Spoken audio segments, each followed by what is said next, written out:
we're actually gonna go over my games with Dylan because he wants to see how I performed in the tournament, as well as actually understand how well it went. And on top of that, he wants to improve his game. So we will probably discuss some things he's interested in, and yeah, it's gonna be a blast. I'm looking forward to it. I'm looking forward to the fact that we're gonna have another coaching session. So let's just call Dylan up.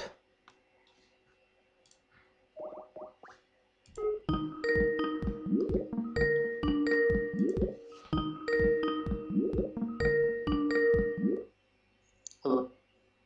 Hey, how's it going? Good. So you're working hard? Yeah. So what have you been up to? You said you haven't had much time to play recently, right? Yeah. I think I'm getting a few games in. But I thought I had to catch up with some work as well. Okay, that's cool. Yeah, Um, yeah. I feel like last season I was stuck at platinum 1, and now I feel like I'm kind of stuck at like diamond 3. that's a bit better, right? Yeah. A bit of an improvement. Yeah. So So yeah. I keep doing well, and then every so often I'll get like 1/8 place, and it'll just screw me. Okay, eighth places can typically be avoided, especially Yeah. especially if you're playing with people who aren't that strong. Let's be honest. Yeah. Like if they're diamond players, like yes, you might get one master player there, but apart from that, you probably won't be playing against people who are amazingly strong. Yeah, so something else interesting I was looking at recently too was like I was thinking like everyone always looks at average placement for like what comp to pick, but it's not really what's important. What's actually important is like LP gain. So I looked at like how much LP like gains and loss for each place and like average together like the last like Uh 30 huh. games or so. And Yeah. then I was like change instead of average placement and change it to like average LP gain or loss. Okay, that's cool. Yeah, and what's interesting is like there's like a lot of the galaxies every single comp is negative expected LP. Because I guess you lose more than you gain. That's not right. That can't be right. Like it Well, has to equal zero. So like um, the way the LP system works, it equals zero. yeah, So but it depends how aggressively you split up their comps, right? Because like, oh, if you were to split five removals into like 10 different versions of it, then some of them would be like if you group them, it's possible for like if you would say like said there were like 8 comps, it's possible for all 8 to be negative. Because that would just mean that like you want to be flexible and placing them uncontested. Right? It means like it doesn't really matter which comp. There's not really a dominant comp. oh, I thought so. I thought I sorry, I misunderstood. I thought it was like you playing the comps. Okay, so it's just statistics No. in Just in general. general, like let's say you group let's say you group like 8 comps, right? Yeah. It's really what I was trying to figure out is like, are there any galaxies where like you should definitely just force something? And like there were a couple like the Regal galaxy, like as far as LP goes, like forcing Vanguard Mystic is like 8 LP better than the second best red. Okay. Yeah. So then perhaps there it makes sense. But like in most galaxies, like everything's within like 1 LP of each other, so it doesn't matter as much. Wow, that's crazy. One LP point. Yeah. I mean, there'll be like 1 LP, like for some galaxies, for some. But it's more. It's like I try to go based on your statistics, but it's more about what's being offered because we played. I played in a tournament today with kangaroos, and that's much harder because of the ping. But anyway, there were three of us going cyber, and like two of us were bottom eight, and one guy like high rolled and he won. But it's like we shouldn't have like not two of us shouldn't have contested him. Like one person can contest, but two people, it just like you're not getting Wayne 3. You're gonna have a hard time getting Irelia 2 if there's 3 people who are trying to get her. Yeah, I think, yeah, as far as fortune stuff goes, I also think another good fortune strategy is any Mythomorphs. It's kind of like I feel like forcing Jinx is like a guaranteed top 4. Unless you just don't hit a single Jinx. But what I've been doing is I'll just get to level 7 and then roll a little bit at 7 so I hit one Jinx and then just sneak out of it and try to get to go to 9. Really? Okay, that's but then it can go to 9 back of the back of that. That doesn't sound too bad actually. Yeah, I feel like I was noticing the Jinx was so good in Nuka version. I was wondering why, because it wasn't GP. Like, I thought maybe it was because of the GP, but it wasn't. And I realized that was a strategy people were using. So I tried it and it worked so well. So the way I do it is I go to 8 and I try to find a 5 cost which I can Nico like a GP. Yeah, I guess that's good too. But I guess if you use it like I found Jinx after one roll at level 7 too, so I still like 50 gold in a Jinx too. I mean that's a crazy power spike which can get you to 9, which can actually like help you get that gangplank to anyway. Yeah, and if you have good items, it's usually enough. And then like I just played I think I ended up just playing 6 rebels because it was easier than like the 2-star brawlers. And I may have gotten second, but I can't remember. Well, that's exactly why you got second, because 6 rebels is trash, especially if you get to level 9. Yeah. Like 6 rebels is like if you like 6 rebels is okay for like second, third, fourth, but if you want first, you cut that trash and you put in like I don't know Jana, Lulu, Thresh, like all the heavy hitters, Soraka or Karma. Thresh is such a good unit. It's Yeah. insane. Yeah, that's the one thing I noticed consistently across every comp is that Thresh is like Thresh 2 is like how you go first. Not always. You definitely need to have a decent bench, so you need to have a lot of gold to be able to get a Thresh 2 for 15 plus like some bench. But yeah, once you set that up, it's insane. Yeah, I think like Thresh 2 with a Shojin on it had an average placement of like 2.1 or something. That is ridiculous. Yeah. Yeah. It really doesn't matter what comp you have if you have a Thresh 2 with Shojin. Yeah. Yeah. Because that's what else was interesting is that like itemizing through like almost all of the if you look at the top champion what is it like the top I mean I guess there's some survivorship bias, but yeah. like itemizing the legendaries is like so much better than itemizing anything else. I never really thought about that. Of course, because they benefit from like I had a today I trolled I played on stream and I trolled with my stream, so I got like 3/8. But my first game was a first, and I just got a Jana, so I put a Shojin on Jana. It was really good as well. Like every couple of seconds, she would just lift the whole team. Oh yeah, Jana's good. Yeah, I've been trying. Yeah, the Vanguard Mystic though. I was trying it out for fun to pretty much taking away some mystics for so you can play Jana, Thresh, and Urgot.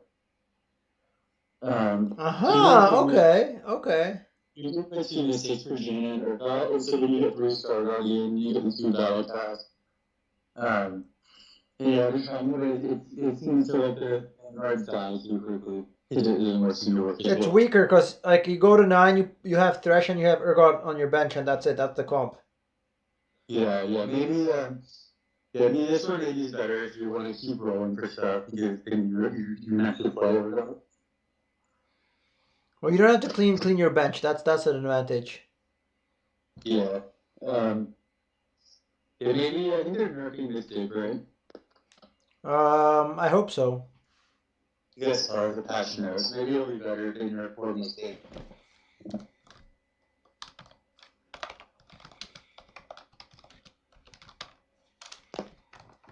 Let's see what's up. It's just like too.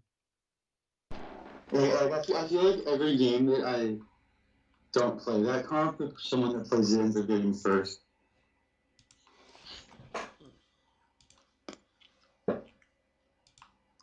Oh wow, okay, they're brand new.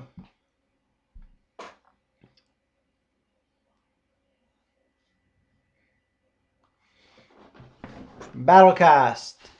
Yeah, okay, so it's getting a buff because it's complete trash. Yeah. You see my screen, right? +5, +5, +80, +130. Yeah, I feel like Battlecast is gonna still suck, right? It's, yeah. I mean, they're tweaking it like, you don't want 8 Battlecasts. If you have 2 spatulas, I mean, it is insane. 880 damage, don't get me wrong, 880 damage is relatively insane. Like, if you actually build around it, like if you have Ludens, Morellos, or like static shivs, 880 damage is crazy. I don't know, 480 damage doesn't seem so bad. Like 6 Battlecast, it's like, on paper it seems kind of good, right? Yeah, it does. But then the units are so useless. Yeah, the units just aren't good. The units are so damn useless. Like outside of Cassiopeia and Urgot, like what other Battlecaster? I guess Victor's alright. But it's like, you don't want Kog'Maw, you don't want Illaoi, you don't want Nocturne. Yeah. So Cassiopeia, Urgot, and Victor, but they're all like Mystic, Protector, Sorcerer. Okay, maybe you can double up on 2 Sorcerer, 2 Protector, 2 Mystic. But then how the hell do you use these guys? Yeah, Battlecast is not gonna work. Yeah. Blade Master is getting a little nerf. Why not? Blaster is getting back to what it was before. Interesting. Blaster really good again or no? Maybe. Yeah, without misfortune though. Well, like, it's like 146 now. Yeah, 146. So it'll be 147.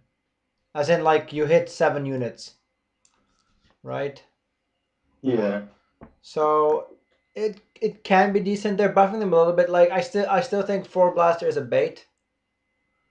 Because even last patch, like, it was still better to just have MF and 6 Rebels. Yeah.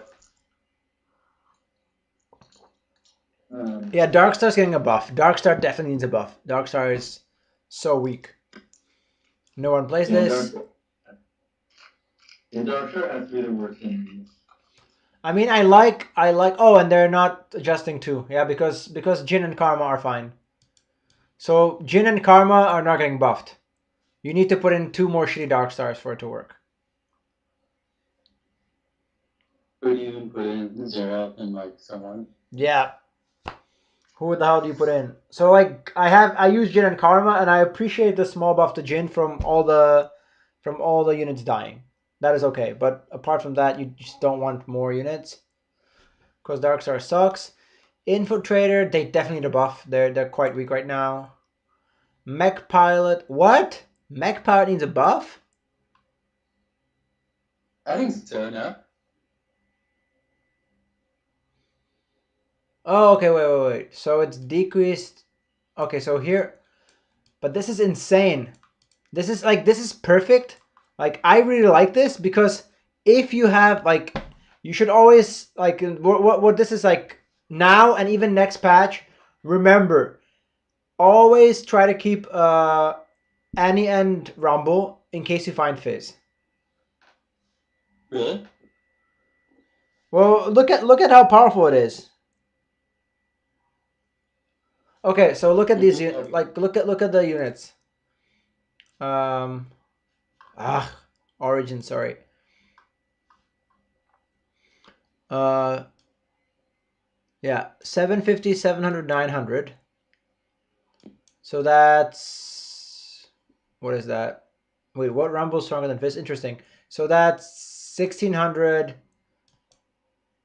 2, 3.5. Yeah. So basically, the mech has the same HP as all the pilots. Plus, they come up with a third of the HP.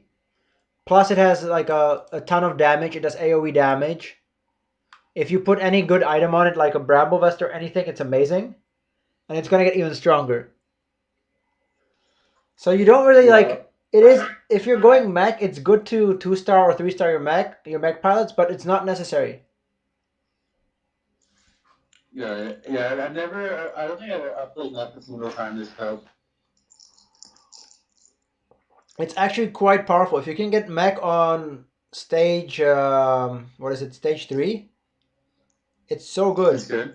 Just a random mech. You know, like, it doesn't have to be any... Like, you don't have to actually go mech. It's just like, okay, I have these units, I'm going to go mech.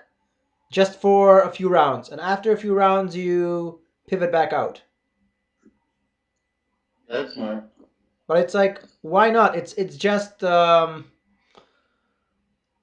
gold, right? Yeah, it's just 9 gold. Yeah. It's just 9 gold, not that expensive. So yeah, you can get those units. And actually, Annie is so broken right now. If you can 2-star an Annie, she's like a Vanguard by herself. Oh, damn. I don't know if you've played with her, but like... Not a couple times in like sorcerer. So look at this, like 400 damage, 400 damage. That's nothing to scoff at, and 500 shield. No. That seems pretty insane at 2-star. Even 1-star, it's like 300, 400 is good. Like, she doesn't scale that well. It's like 3, 4, 6, 4, 5, 7. That doesn't scale much. But like, even 1-star, it's decent. 2-star, it's even better because she's tankier, so she survives a bit longer and she gets her ulti off. But she can basically deal with Vanguards by herself. Like, if you have Annie and another sorcerer, you can typically like kill their Vanguards because they don't have Mystic that early. So just like consider Annie, especially if you can 2-star her. That's cool. Okay. So like Annie with any sorcerer is good. Yeah. Mystic, yeah, Mystic. I mean, it's a tiny nerf. Protector increased, but it's at 50 now, so it's staying at 50 then. Yeah. What? Okay, so I guess so they buffed it and now they're reducing it back to what it was. Because this is live. 25, 40, 55 is live. ASO attack speed, okay. Spell damage decrease. Wait, what? Okay, so they buffed him way too much. I guess they buffed him a lot. And mana drain. I think this is the same. It's the same as live. They were just trying to buff him and see how strong he is. They didn't buff him. They nerfed him and it was 2 weeks, so he's going back to normal. This is him right now. Cassiopeia is the same. This is live. This is live. This I don't care about. Darius increase. Oh, okay, that's nice. That's a nice step up because like 4 to 5 is so weak. So 4 to 5, 550. Why not? Yeah. Echo lowered. Oh wow. Okay, that's gonna be frustrating. That it's only 150 instead of 200. That's a pretty big nerf, right? But 2-star Echo, the reason I like 2-star Echo and I think he's good is because he kills your carry basically. He kills Jinx. He kills he doesn't kill Jin, but like Jinx specifically gets annihilated by Echo. I tried playing Chrono Ash this patch. You can't play Chrono Ash because she gets annihilated by Echo. So everything gets annihilated by Echo. Like any attack damage carries. Oh, because he kills the highest attack speed? Yeah. And because the attack speed is increased, right? Yeah. I guess does Trap Claw stop Echo? Nope. What happens is Trap Claw gets popped by Echo. So actually Echo is the counter to Trap Claw. So if Irelia doesn't kill your unit and she tries to ulti a unit with Trap Claw, she gets stunned for 4 seconds and you win the game. If Echo ultis the unit with Trap Claw, he just pops the Trap Claw and doesn't care. Oh wow. Because How does Irelia targeting work? how does she what? Irelia? Who does Irelia target? Highest, or she should target highest mana. So Uh, first she targets, like, that's her reset. That's after her reset.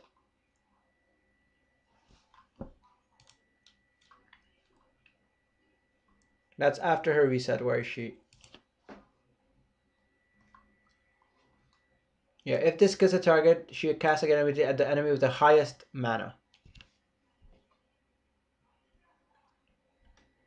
And yeah. I might be wrong, but I don't think it's nominal. I think it's percentage wise. I need to do more of a inspection, but I've gotten fucked by this before. You're saying it's the highest current mana or the highest like total mana? No, I'm saying highest percentage mana rather than So current closest mana. to Because Irelia killed my Teemo while I had a Lulu, and I'm just like, what the fuck? Teemo has 40 mana, and he was at like 30 out of 40 or 40 out of 40, and Lulu was, I don't know, at 100 out of 150. Oh wow.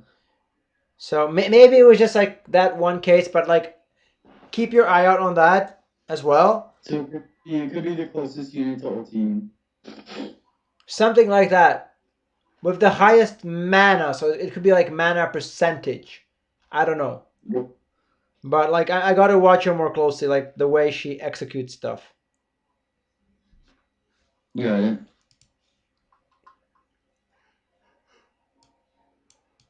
Wait, what? Oh, okay. So we got, but is this 1013? I guess because this is as it is now, I believe, or similar to what it is now, right? Why they're nerfing Gangplank? I thought he wasn't as good anymore. They're 7160, so it's exactly as it is right now. So like a lot of these changes are just like reverts from buffs in the new patch. Yeah. Stun duration lowered, Mega Gnar increased, Mega Gnar. I'm starting to figure out how Gnar works. I'm starting to figure out how he works. Do you know how he works? No. So leaps towards his target and transforms into Mega Gnar, throwing nearby and dealing. So basically, he picks a target and he just leaps there, and then he like fucks your whole back line because he tosses it around. So you want to position him in front of the backline you I want to target? think so. I still haven't figured it out completely because like I don't play him that much. I just hate playing against him because randomly he just like jumps in and grabs my Jinx and throws her somewhere. Yeah. It says his target, right? So Yeah. it should be the front line if he's spreading the front line. The bad thing is Gnar typically takes a while to get his ulti off, since he needs a lot of mana, right? Yeah. So that's typically a problem. Wait, where is his? Yeah, mana. He needs 120 mana. Yeah, he needs 120 mana to be able to cast.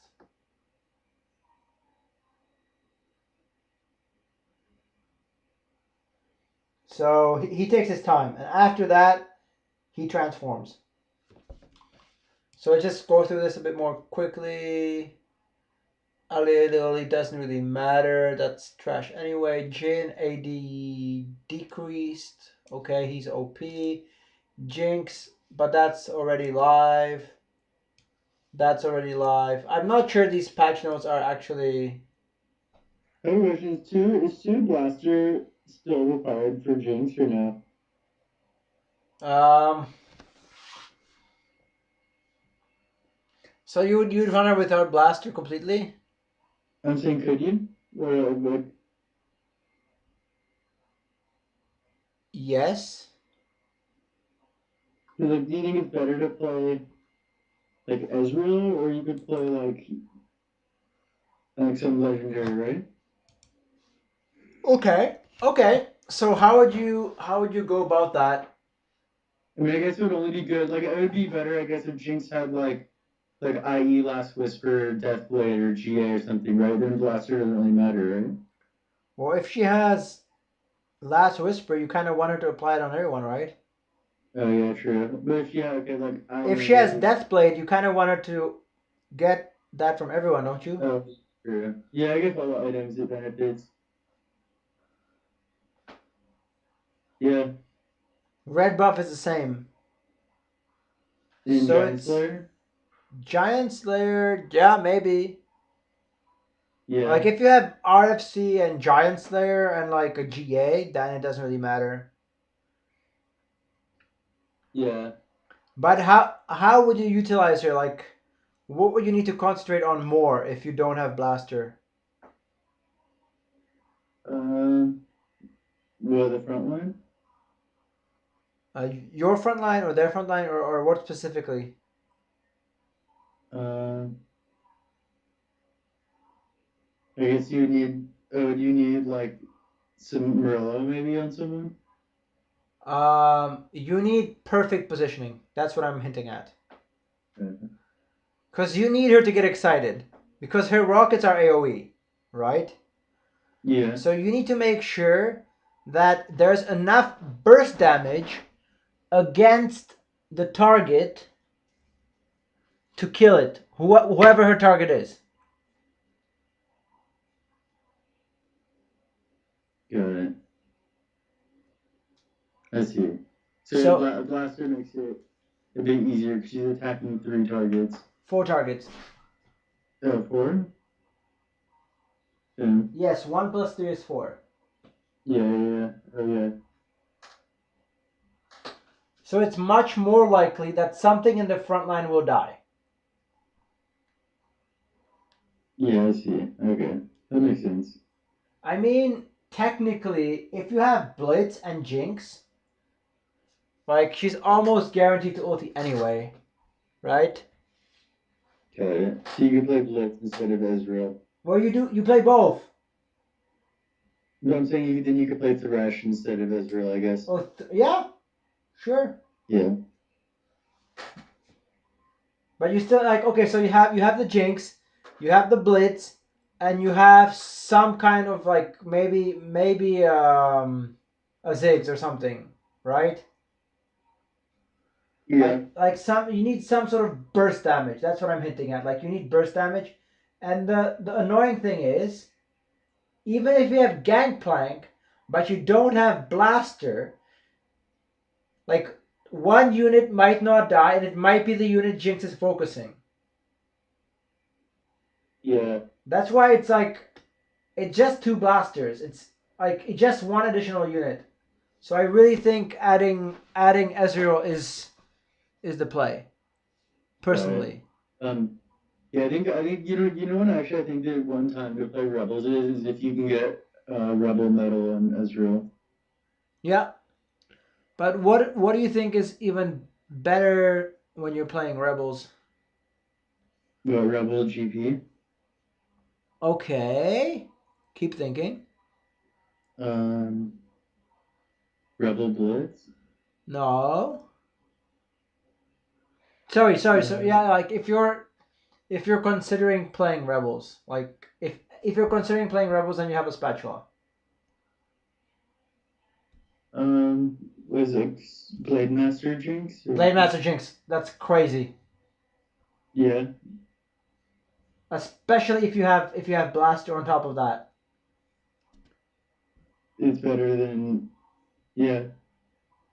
Yeah, I guess. Yeah, I just feel like the Rebels good because like the reason Rebels is so bad is because you want to play four extra units, not three. Yeah. Right. Who are the three extra units? It's like GP, Thresh, and someone in Well, what Israel. I like, for example, is playing Mystics. Yeah, but you can't really fit Mystics plus GP Yeah, and you Ezreal. not with 6 rebels, with 3 or like fuck it with just Yeah, like with no rebels, with just Jinx. It's much easier. yeah. And that's the thing. Like there's a game like this game. I play against my teammate and he barely wins, and I'm like, I flame him like, what is this shit? Like, you can't be playing uh blasters that are this weak. Like, no, he was playing brawlers, like Brawler Blaster. I'm just like, what the fuck? Why would you play four brawler for blaster? It's extremely weak. And then like a game or two after that, I played Jinx and Friends, and I stomped the whole lobby because I just have a lot of legendary units rather than stupid like Lucian and Ilialoe and like weak ass units that have no Yeah. impact. So the reason Yeah, I that's like how I've been I playing it too. like I've been playing it with like yeah, 2 brawler, 2 blaster, 2 mystic, and then like Janna. yeah, that sounds good. That sounds pretty strong. Yeah. And a GP, and you need something to get Jinx excited. That's all you need. Yeah, like a blitz. Yeah, Blitz helps, and then some sort of burst damage. Yeah. That's why Ziggs works so well with Jinx. Yeah, yeah. I was theory crafting some comps. And I think like yeah, I think there's a lot of comps that could come out that that are decent. Yeah. Well, I the annoying thing is I played Vanguard Mystic and I got easy first, and then somebody posted about it.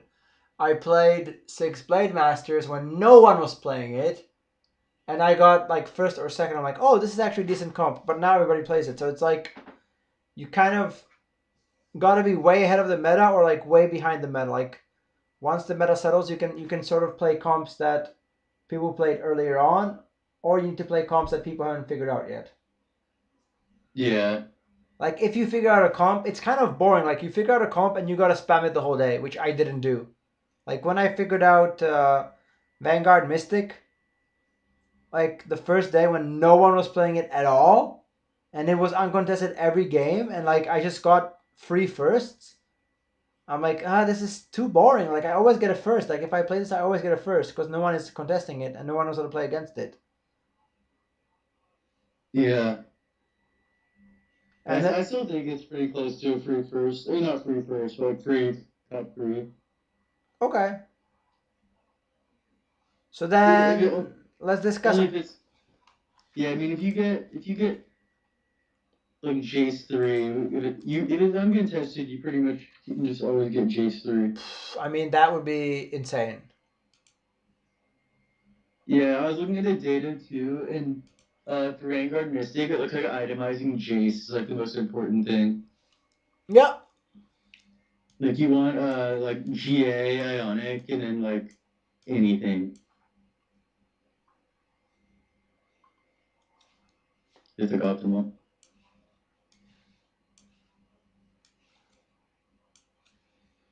Yeah, actually, I think that 2 of the better items are like Gunblade or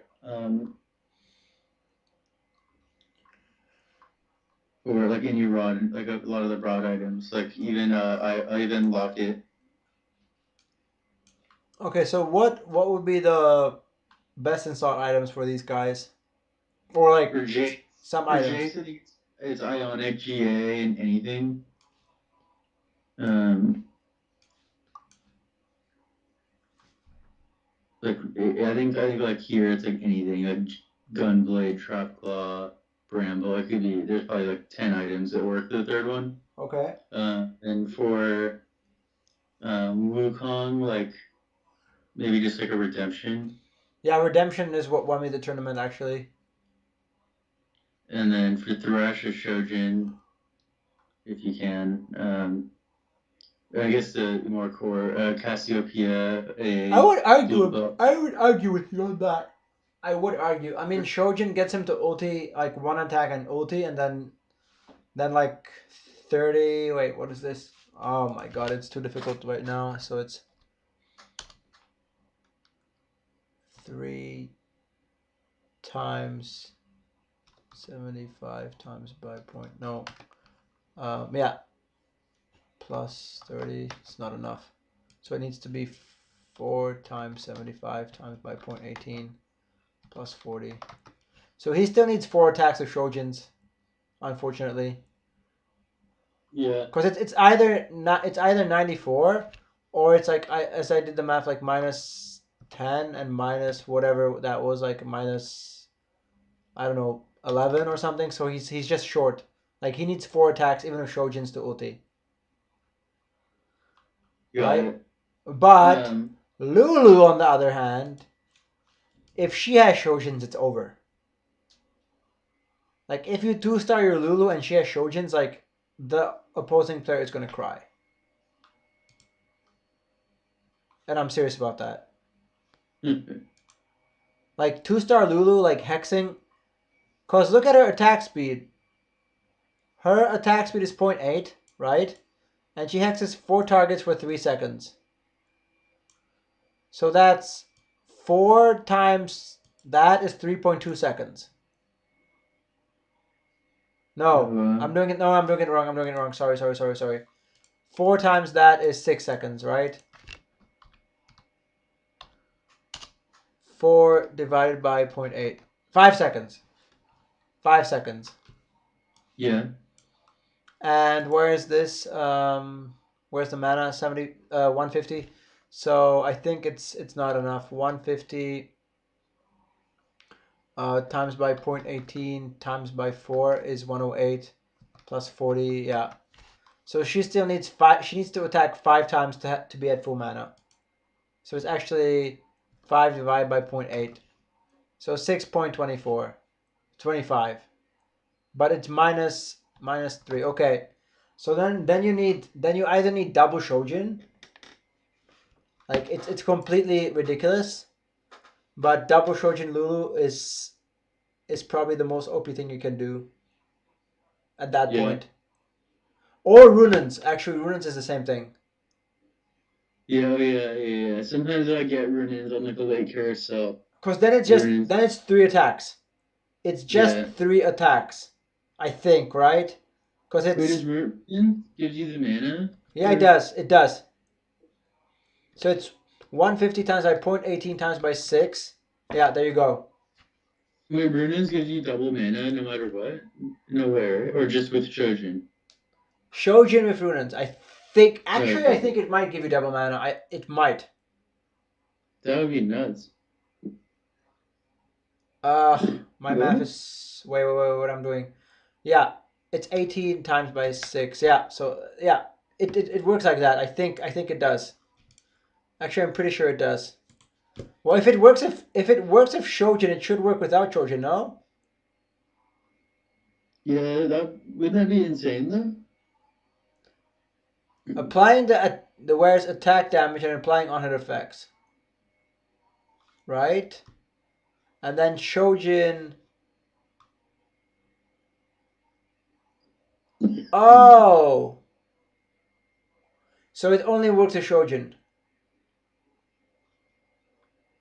Because this, dealing 70% damage, it doesn't actually say that, but it's on-hit effect, right?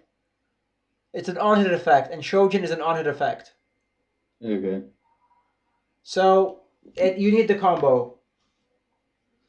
But double Shojin or Shojin Runen it's completely bonkers for Lulu or for anything that needs mana. Like a really, really cool composition or like really cool build is I managed to put Shojins on GP. Right? And in essence, it really doesn't matter how much mana the unit has because it's 18%, right? So 18 times by 5 is 90. So like even at that, damn it.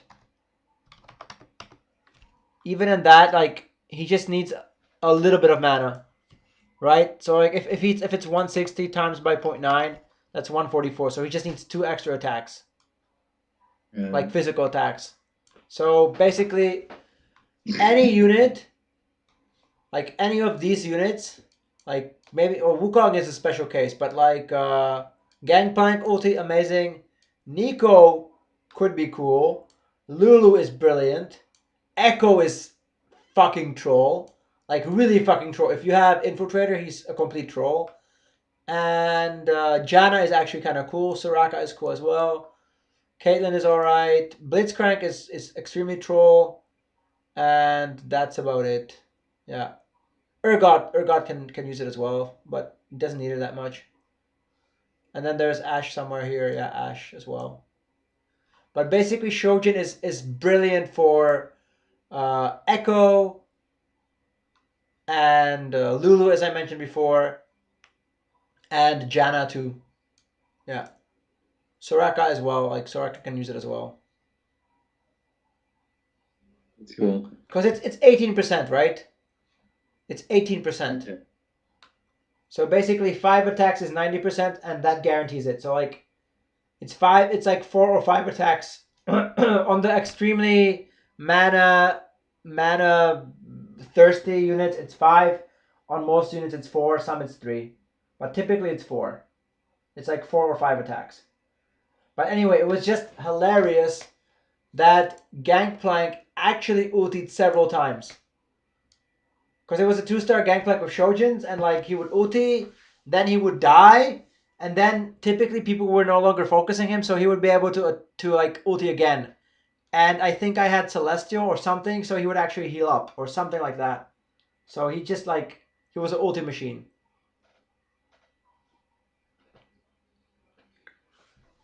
So anyway, let's go back to itemizing Cassiopeia.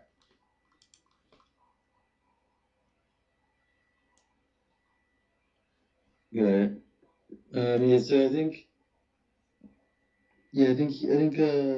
Cassiopeia, it's blue left Morello plus anything.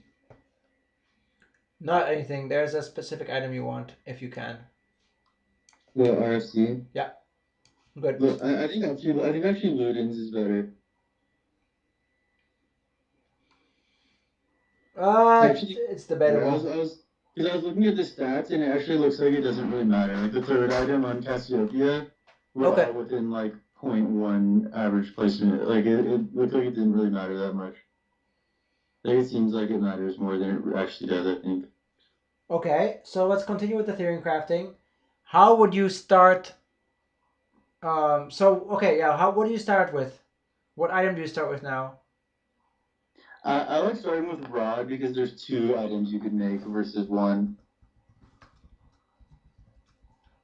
For this composition, or I mean like in general. In general, I start with the item depending on what galaxy. But like any time I'm forcing this comp, I start Rod. Interesting. Because there's 2 because for slamming early you can get a belt or a cloak, whereas if you start here you need exactly another tier, or else you're just gonna probably greed it. Well, what I've been thinking about, and what I need to focus on more after yesterday's tournament is tier first. Yeah, but then it depends. It depends because then are you gonna greed the tier? Like, what if you end up with like tier cloak and belt? Right? Are you gonna Redemption. make a redemption? Hell yeah. So So then wouldn't you have rather had a Rod and gone Ionic or Marilla? Like what wait. where you would happily So go to tier over Shojin Rod? is actually kind of good, and it can be used. It can be used on TF. It can be used on other carries as well, right? Yeah. So I don't know. I like Shojin. It's usable. Frozen Heart is abusable actually. Yeah, that's actually a good item. Yeah, that's one of the It's 50%. It got buffed to 50 fucking percent. It's ridiculous. Yeah, but again, that's it. It's like Shojin's alright. Like Frozen Heart's really good early game. And Ludens is ridiculous on like you just flip it, right? So then you look at this. So Ludens is ridiculous. Like Riven, sure, that's what's happening. Cassiopeia, Kog'Maw, Irelia, no, it doesn't work on Irelia, but like Lucian and Ziggs. So it's even decent on Rumble. Yeah.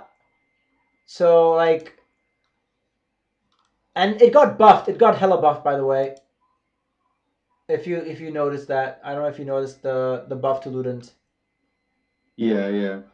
I don't remember exactly, but there were like 3 different numbers. I think it was 150, 175, 225, something like that. Yeah. Yeah. Yeah. And now it's just flat 200. So it's an extremely good early game item. Got it. And then you have the blue buff, which is what you want for again. So blue buff is good for blue buff and Ludens Yeah, is actually, I good. think. It's good for the same units. So yeah. Yeah, I think the Vanguard Mystic, like you have to have those 4 items, or else Okay. it's not Yeah. really that good. And then Hodge is playable. I think Hodge is playable. It does use up a glove, which is premium, but I think Hodge actually could work on Cassiopeia as well. Yeah, Right? yeah. Because I think as far as playing flexibly goes, I feel like glove is probably the best start because like you're fine with making any of those items, really. I play glove. I don't know. I tried a lot of glove, and you just want Last Whisper. That's like if you go glove, you want Last Whisper, right? Yeah, you could also go Thieves Gloves. You could also go Trap Claw. Like Trap Claw is probably one of the better ones. But would you waste it if you have a glove? Wouldn't you want to make a Last Whisper? I'd make a Trap Claw. I mean, it depends. Like if you're going like Vanguard Mystic, then you don't really need. Yeah, okay, that's true. But then, like, why would you get a glove if you're going to go Vanguard Mystic? Because like let's say like there's a galaxy where I want to play either Vanguard Mystic or Cybernetic, like Treasure Galaxy or something. Okay, You start glove. If you don't get Last Whisper, then at least you can make a Trap Claw or Thieves Gloves. okay. Well, So sort of like you're going Cybers first, Vanguard Mystics if you don't get Last Whisper. interesting. I'm gonna start playing more tier because Redemption is brilliant, Blue Buff is good, Luden's Echo is good, and Shojin is really tight as well for for Lulu Yeah, or Echo or even Urgot or whatever. And yeah, yeah. I'm like that's just me personally. I don't want to go what everybody's going for, and everyone's going for like glove or bow or something. So I think tier is cool.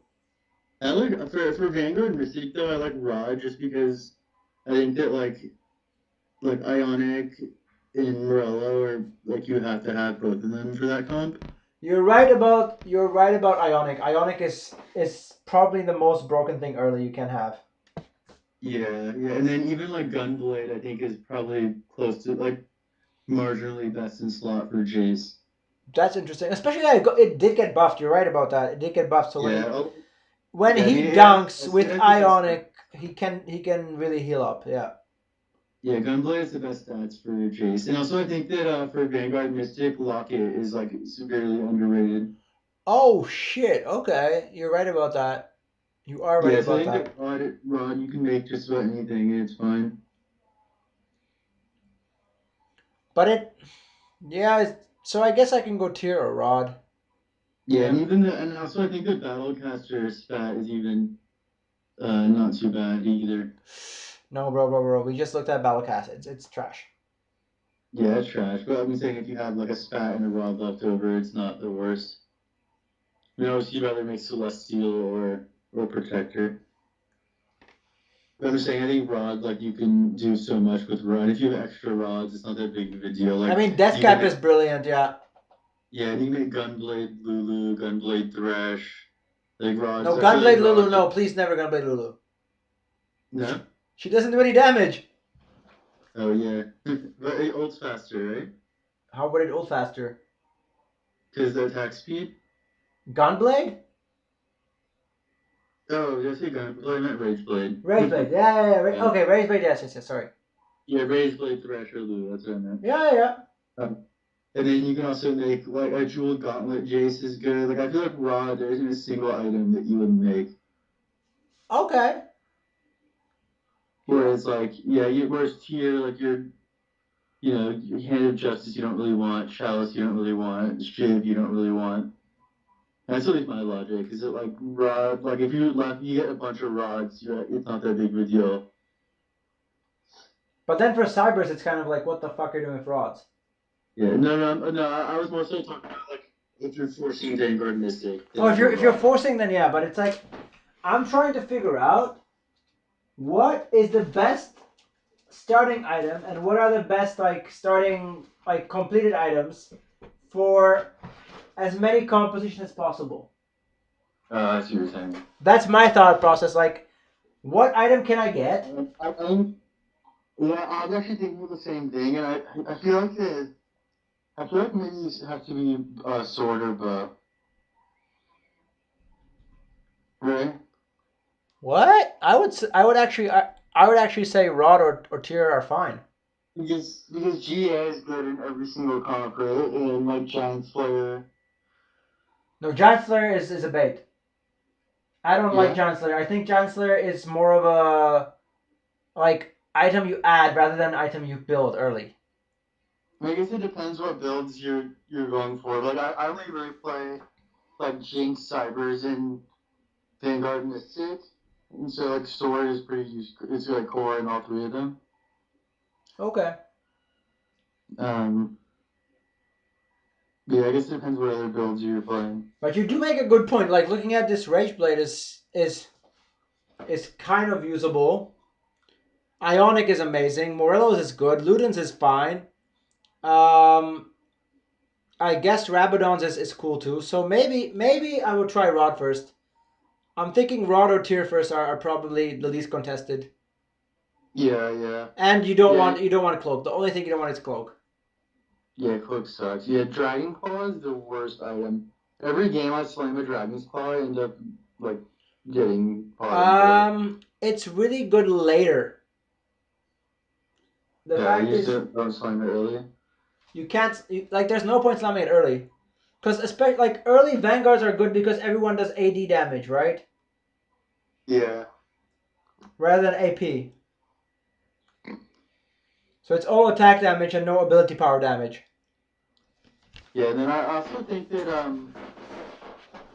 for Vanguard Mystic as well, I think that after you get those 4 items, you want to just go all utility items like Zephyr, Shroud. Yeah. Utility I think utility items are extremely underrated, and as I mentioned before, that's why I won the tournament because I just had lots of utility items which I slammed early, and that's what they are. They're utility items, and they get you to the late game. Like utility items get you to the late game, and then you can make like the fancy items like Last Whisper and IE and all of that shit. But if you slam like a Redemption and Ionic Spark early, like it helps you so much. Yeah. I think that actually for Vanguard Mystic, like best in slot for everyone is like getting Blue Rock Morello, Cassiopeia, Guardian Angel, Ionic Jace, and then just putting one utility item on everyone, and then just anything for the third item for Jace or Cassiopeia. All right, that's it, guys. You've heard it here. We're going Rod first. We were convinced. Thank you for the coaching. We're going Rod first, and yeah, I'll let you know once I'm challenger. Because it is the most flexible. I will now go for Rod or Tier. Belt is actually decent because if you get 2 belts, you can't lose. Or you shouldn't lose stage 2. Really? If you put it on Jinzhao, it's busted. Oh, that's cool. Well, because look, Jinzhao has I don't know. Oh my god, Origin. No, I want class. This is so frustrating. Protector. So he has 60 mana, right? Yeah. So that's every 6 attacks plus he's getting hit. So every 6 attacks he gets 30%. Oh, damn it. Yeah, you know what his ability, like not the ability, but like what Protector does. So he gets Protector, you get a percentage of max health. 30% maximum health. So he can't die. So if he has, where is his HP?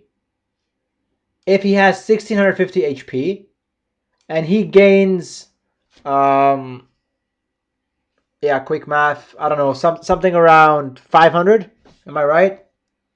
It has to be around 500. Yeah, exactly 500.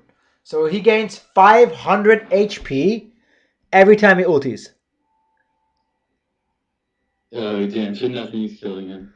And he needs to attack 5 times to ulti, 6 times to ulti, and at the same time he's probably taking damage. So it's like 4 times plus the damage he takes. So unless they have a lot of CC or like crazy burst damage like a Ziggs or Ari, or even like red buff, he's not dying. Especially if you can pair him with Zaya or Rakan. Because like he'll even get a. I guess the healing is irrelevant. Like 15% healing isn't much because he does like 60 damage, so that's like nothing. That's like he can heal. Yeah, even if he attacks 6 times, it's 360, so it's like 50 HP. So it doesn't really matter much. Plus, maybe his ulti, but I mean the whole point is if you can't slam Warmogs, put it on Jinzhao and have protectors. So Yeah. Belt actually probably pretty underrated because he goes like Red Buff, Morello, Trap Claw. ZZ Rod is so broken. Yeah. Oh my god! Like you have to get rid of a bow, but ZZ Rod, look at that shit. It's 1,000 or even like 2,000 HP. Like how much HP does any of these shitty units have? 1170. Like look at any 2-star unit, right? Look at their health. 500, 500, 500, 550, 650, 500, 700, 600, 650. Like all of the 2-star units have 2-cost units have like what's Malphite? Malphite, okay, 800 for Shen. And then Malphite has 700. Right? Yeah. And 2-star it's a function. It's a function. I think it's like 80%, I believe, something like that. Do you know the numbers? No. I believe it's 80%. Yeah, 80%. So it's not double. It's 80%. Which is also nice compared to like Dota and shit like that. It's not double, it's 80% more. So it's the same for damage. So health scales 80% and damage scales 80%. So when you 2-star or 3-star unit, you get 80% extra damage and health. Just so you know. It's good to know. Yeah. So even Shen, who has 800, with 80%, he gets to 1440. 1440. 44. Oh yeah, 1440. Yeah, and that's like the tankiest unit you can get. And this little fucker is 2k HP. Yeah, that's pretty crazy. So that's like a, well, not a Shen, but going back to Jinzhao, that's like a 3-star Jinzhao basically. Yeah, maybe starting belt. I mean, starting belt like feels horrible, but maybe it actually is objectively the best. Zeke's is cool. Zeke's is like you can use Zeke's in any composition, especially early on. Zeke's is really good because fights go on for longer, and you generate more mana and you do more damage, right? I mean, what item wouldn't you use out of the belt items? Not a single one. Yeah, we found it. Okay, guys. So screw tier, screw rod, screw everything. We're going belt. It feels so bad though, right?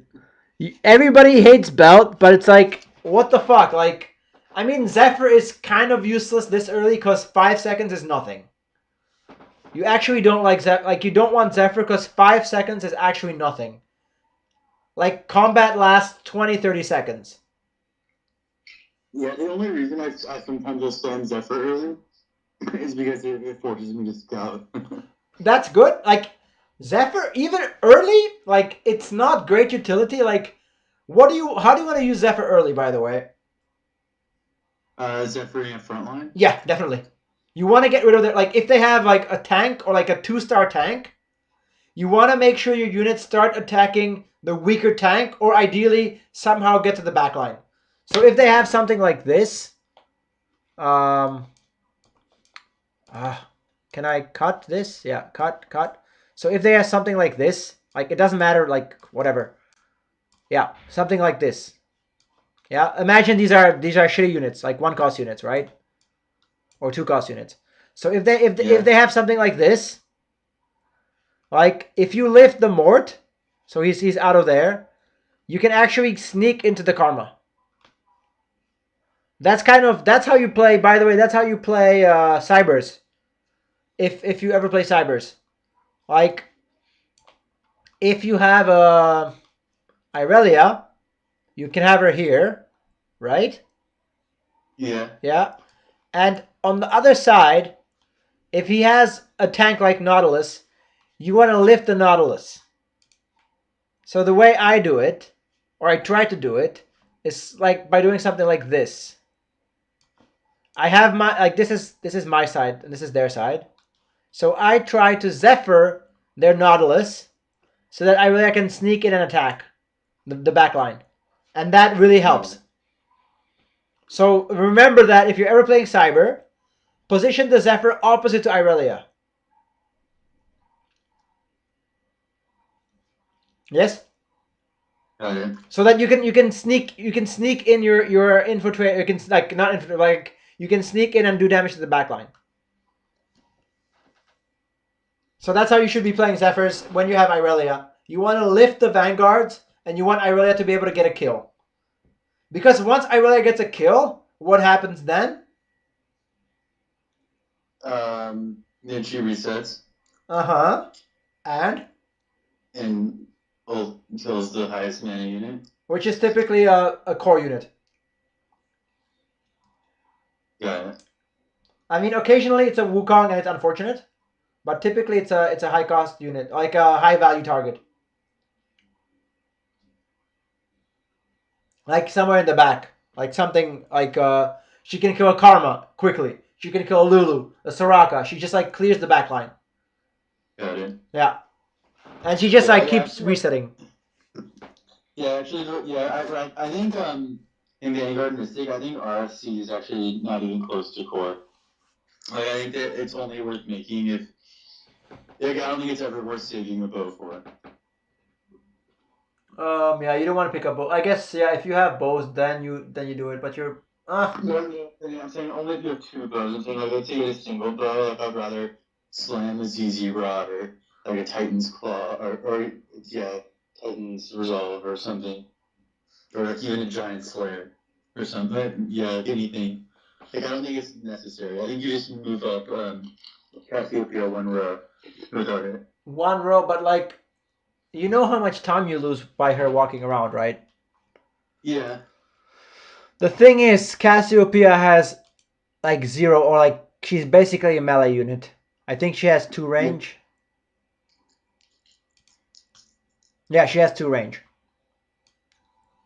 So she's a melee unit. So the reason why Cassiopeia is it's kind of important to have RFC on her is because she needs to be in the 2nd row. And it's so fucking frustrating when she gets hit by Nautilus, when she gets hit by any sort of frontline CC. Wukong, Nautilus, whatever they have in the front always hits her. Yeah. And like if you backline her, she'll just go to the 2nd row. Yeah. But going back to this, I'm gonna start getting belt. Fuck it. Let's start getting belts. Like you and me, let's agree. We get belts and let's see who reaches challenger first, okay? Alright. Betting it'll be you. No, like okay, how about this? I get belt and you get rod. And we'll see what item is better. That'd be a fair study. But maybe I should actually do something like this. That would be like on one account I only go belt, one account I go rod. Like I should have different item priority on different accounts and see how well they do. That'd be pretty funny. Because both of my accounts are. I mean, apart from me trolling, like both of my accounts. This one's low master, and this one is I fucked up today, so I dropped quite a bit. I got into Diamond 1 and then I got cocky and yeah, I dropped because I was like fucking on my stream, yeah. So 8th, 8th, and 8th. Or yeah, that was nice. That sucks. Yeah, it's like I was fooling around, doesn't really matter. I mean it's What were you like playing? well, I wasn't actually playing anything. Here I had to leave to get my girlfriend. Here I just rolled like way too much like an idiot, so it's everything is 1 star. And you can see here there's like I just trolled like this it's trash. And here I got hella confident. Yeah, I got hella confident here. So after this win, I thought I would like take everything and yeah. But anyway, I can think about that for later. Let's get back. Oh oh, I stopped it. Yeah. And okay, that's too loud. There we go. So belt might not be too bad. Like Warmogs is ridiculous on protectors. It's also ridiculous on what? Vanguards? Hell yeah. Like how the fuck are you gonna get through even a like lousy Leona? Even a lousy Leona with 1600 HP. Like, how are you killing that? You're not killing a 1600 HP Leona. So yeah, I'm gonna try, and especially if you play like, if you end up going Vanguard Mystic, like for this comp, I still think Warmogs on Jace or I know what I like. Warmogs on Wukong. Oh my god, that is so amazing. Yeah. But you gotta try that out sometime. It's hilarious. Because he already has 1700 HP, right? So he gets 2700 HP. You bet your ass he's gonna spin and he's gonna keep spinning. And even like 1 star, he's definitely gonna spin. This sounds pretty troll, but I wonder if like Warmog's Gunblade Jace would be like. Warmogs, Gunblade, and Ionic Spark or Deathcap. Yeah, yeah. No, Ionic Spark. Actually, Ionic Spark is better than Deathcap. Warmogs, Ionic Spark, and Hextech. Yeah. Like, yeah, or yeah, something, or even like Jewel Gauntlet. So all Just the like actually fill up the like something with like Gunblade, Jewel Gauntlet, Warmog. Like, girl. holy this is like crazy. Zeke's is good. Zezirod is great. Red buff is amazing. Morelos is cool. Zephyr is usable. Redemption is usable. Warmog's armor has gotten buffed. Trapclaw, why not? And the Protector Spatula is one of the best ones. So we're going belt first, boys. And yeah, just to go over the spatulas.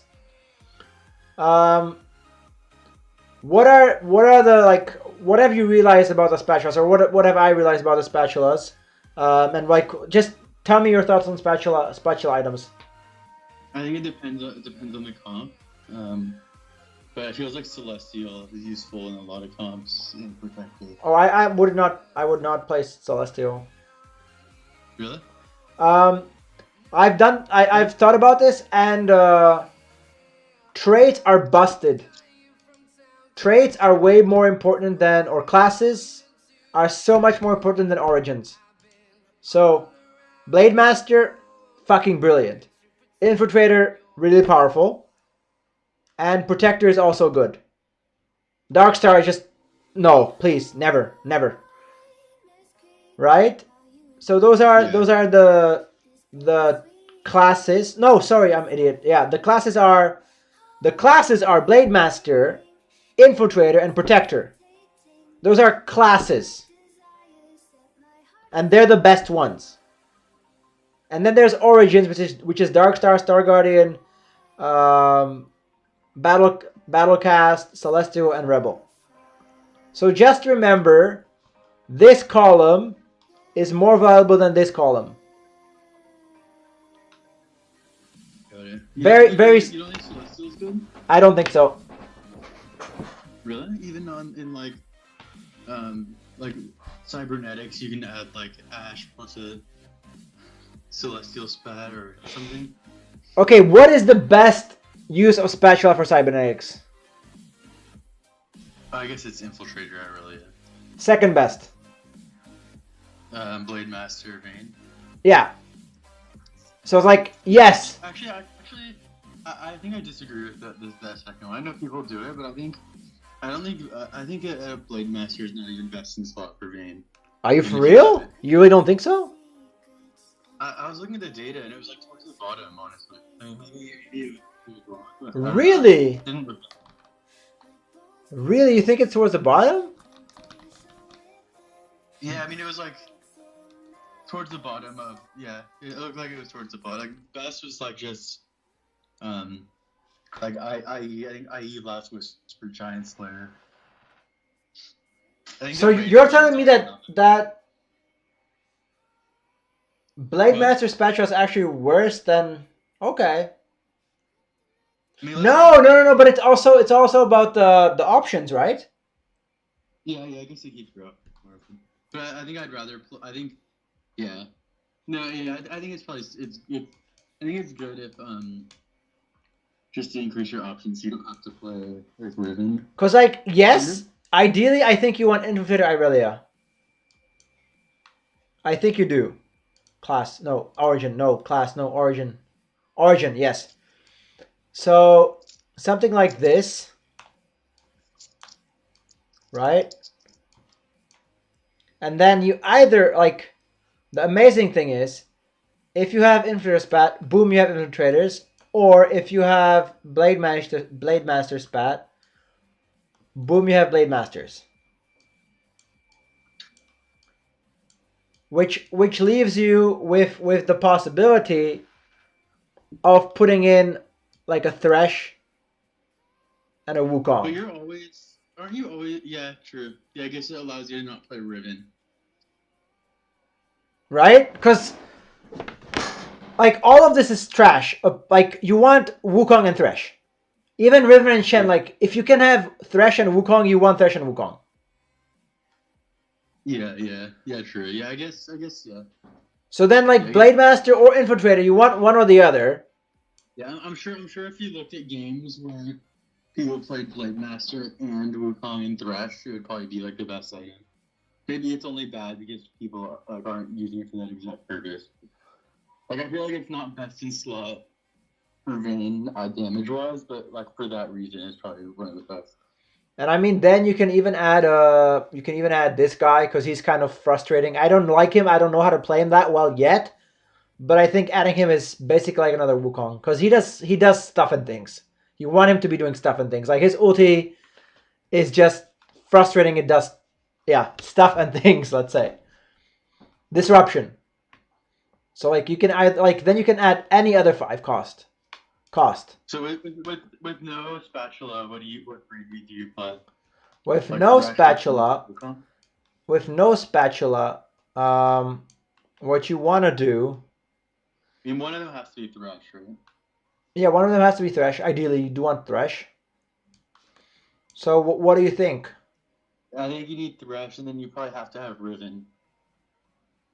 No. Nope. Master. Actually, I prefer Shen over Riven, to be honest. Oh, really? Well, you like, do you need more damage? Does this need more damage? No. Like, Shen counters snipers, Shen counters AD. If you 2-star Shen, he kind of counters AD by himself. Okay. And to a certain extent, AP as well. Because he has 30% bonus magic resist, which is, I mean, it's not much, but it's better, and it's 3 seconds. So for 3 seconds, you're protected from snipers, from Jinx, from all of that. So I like Shen. What is also good apart from Shen? I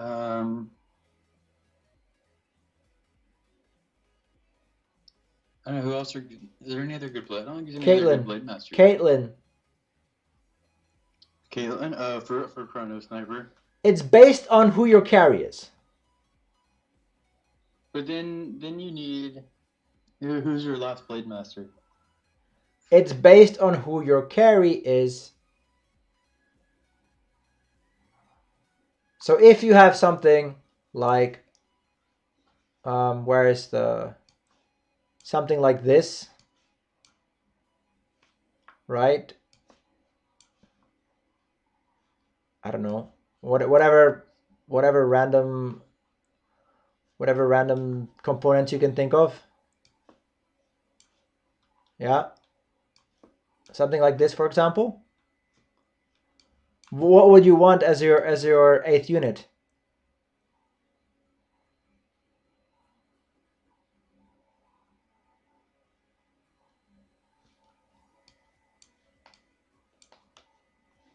What did you say? What would you want as your 8th unit here? Um, And that's what I meant by the Zephyr and the Irelia, something like this. Yeah. I mean, you have to have a Blade Master, right? No. What, like, look at this and think about it, please. I mean, it has to be Shen, no? Caitlyn! Look at Wayne, look at Irelia. You're saying you don't need Blade Master because Irelia is not the carry. That's what I meant. I see. Okay, that It's makes based sense. on who the carry is. Okay. That's the key thing. If Wayne is the carry, you want the sniper buff because it's 10%, so it's 1, 2, 3, 4, 40% more damage. Maybe even 50% sometimes. Got it. While if Wayne is not the carry, if it's like this, then of course you want Shen. But you wouldn't rather play Wukong over Caitlyn? That's also an option. Because I feel like Vayne does enough damage, no?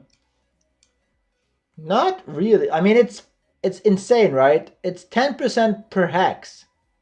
Yeah, that's true. That is like if you think about it, it's literally insane.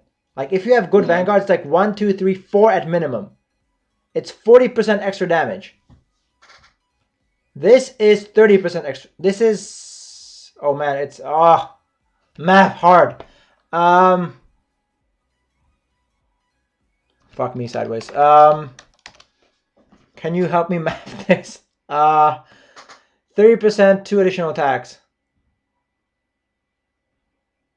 So it's better.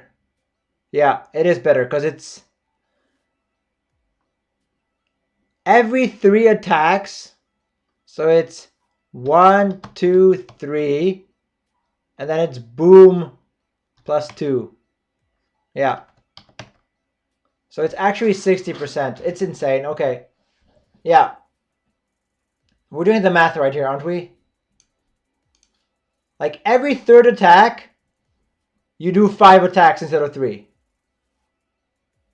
Yeah, that's pretty good.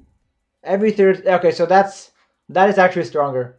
Blade Master is actually stronger if you have good Blade Master items. Because Shen and Fiora, like, it doesn't matter whether they're Blade Masters or not. Like, Fiora's not doing that. Like, Fiora does a little bit of damage, it'll help her a little bit. But, and this is an important but, if you look at Caitlyn, even like especially at 2-star, where is it? 1500. Right? Yeah. Plus, like, if you have any additional damage, like any additional range, that's I don't know, like 30%. That's already 2,000.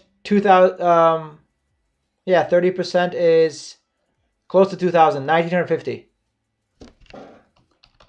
Yeah. Got it. So she will snipe a unit by herself. That's what I'm saying. So Caitlyn improves Wayne and typically can kill a unit by herself. Got it. So it's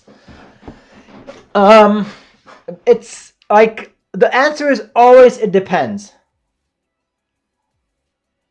Like if you feel that your front line dies too quickly, that it's like more important to have a strong Leona and a Wukong for Vanguard, then do this. By all means, do this. But then, basically, Shen and Wukong work similarly. Yes, Wukong stuns, but Shen ignores damage. So, like, yes, Wukong is better, but this is probably better. Yeah. But just yeah.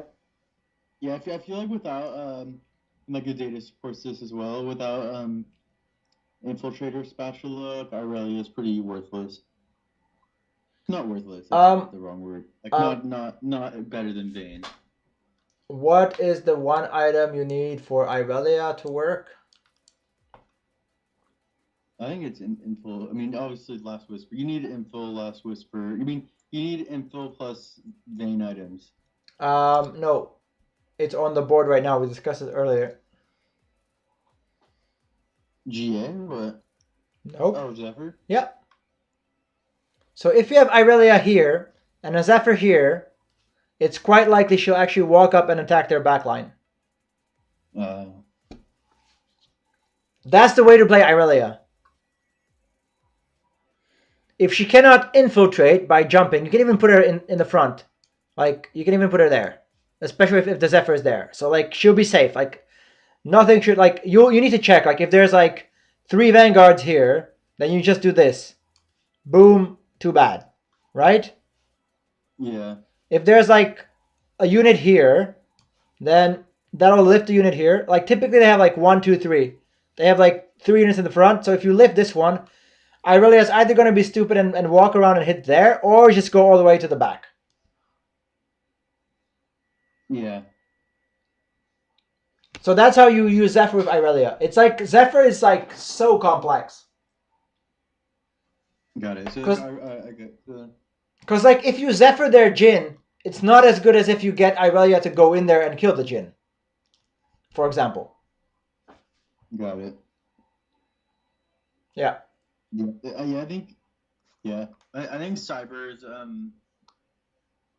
they're contested and really item dependent, but on the other hand, if you hit, it's probably one of the stronger comps. Yeah, it is. Definitely agree. And how are we using belts in Cybers? We're not really using belts. That's the only downside. Well, you got Redemption. No, you got Morello, Echo. You got Redemption, Red Buff, Lucian for early game. You could, yeah, technically you can. So belt and Zephyr, Ionic Spark, Vi, Zephyr. No, Ionic Spark is not belt. But oh yeah. But red buff, yeah, fuck it. Like, we're going belt. Like, it's nobody wants belt. Like, whenever I see someone pick up a belt, I laugh at them. But then, like, thinking about it, like, belt combines with everything to make cool shit. And 2 belts is just ridiculous early. If you have like decent front line, yeah. Uncontested. Yeah, and I feel like similar to chess, how like you need to memorize an opening. Like I feel like with some merits, like always starting bell, you're always uncontested. Understanding exactly what units and what items you plan every single scenario, and like pretty much stage 2 is like all memorization and stuff. Yeah, people are gonna be like, "What the fuck is this noob doing?" And then you win stage 2 completely. Yeah, I was like, memorize like every opening. Like, all right, if I have these 3 items with these champions, yeah. But it's quite funny. Like going belt. Like I remember laughing at the guy, like, "Oh my god, what a noob going belt!" And then I play him, and he has a Xinjiao with Warmogs, and he completely annihilates me. And I'm like, okay, what a noob. But then, like, maybe round 4, I start killing, like, stage 4, I start killing him. But stage 2 and 3, he cleans up. So it's like a really good top 4 build going for belt. Yeah, it is. I'm not sure trying it. Yeah, I kind of wanted to like memorize, because I feel like in chess that was sort of my play style a little bit. Was like I was really good at memorizing the openings, which is kind of newbie, but like it worked, and I just always, like I pretty much always started at because I knew the opening better, and so I could play a little bit. Wait, so you started what? Like, so I'd always start at an advantage because I would always know the opening better than my opponent. Okay, okay. And so so I could still mess up a little bit. I had like a little bit of leeway to mess up. I mean, most people would say that's kind of a newbie to learn the opening when you're bad, but like that was just what I like to do. I feel like in TFT you could do something similar. Like, imagine if you knew like every single, everything to do early, like actually concretely. Like, okay, I buy these units. Like, if I see have these items, I buy Vanguard or whatever it is. So give me 5 good combinations with 4 units. Let's see, Xinjiao, Jarvan. Okay, let's do this. 1, but I'm thinking 2, of 1 cost. 3, For one, 4, like maybe 5. Sorry, you were saying Jinjiao? Xinjiao, Jarvan, like Shaco, Nocturne if you're lucky. I guess you can't. Wait, we're saying 4. What? 4 from these units. Just 1 and 2 costs. Only 1 and 2 costs. Xinjiao, Jarvan.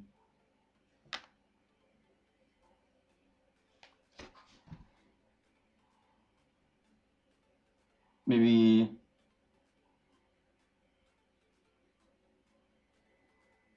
It would be good to pair with them, like KTF or something. Or. Okay. May I just suggest one thing? Yeah. We're fun. Yeah.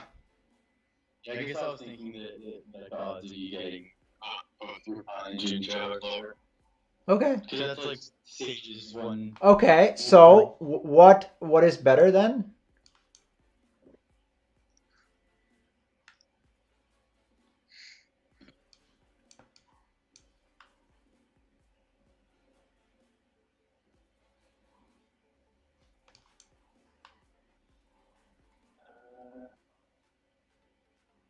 Kog'Maw and Nocturne or something? I don't even know if that's good.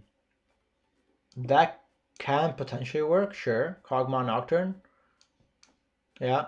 What I'm thinking is Zaya. Right? And a Mort, but that's stupid. Yeah, there's nothing from Darkstar. Shaco against Vegan. Oh, Shaq would be. If I get early Shaco like from the orbs or whatever, I always try to play Shaco Jarvan. I think it's pretty good. Yeah, okay. From the 3 costs. What? From the 3 costs, which ones do you think you can keep early? Let's see, Ash. Pretty much all of them besides Karma, Master Yi, Nico, Rumble. Wait, that's all there's a fuck ton of 3 costs. Wow. 2, 4, 6, 8, 10, 12, 13 now. Okay. Yeah, I'd say basically, I would say all of them besides those 4. Yi, Karma, Nico, Rumble. Yi, Karma, Nico, Rumble. Okay. I think Shaco is way too situational. Like, he's not a good standalone unit. Syndra is very situational as well, in my opinion. Very situational. Like Zoe, I think Syndra's a pretty good start. Definition of situational, right? Yeah. Ashe? Ashe is good with like a Kayla or like a Zaya or like a Xander or common. She's, I would say, okay, so let's split it up like, let's split it up the other way.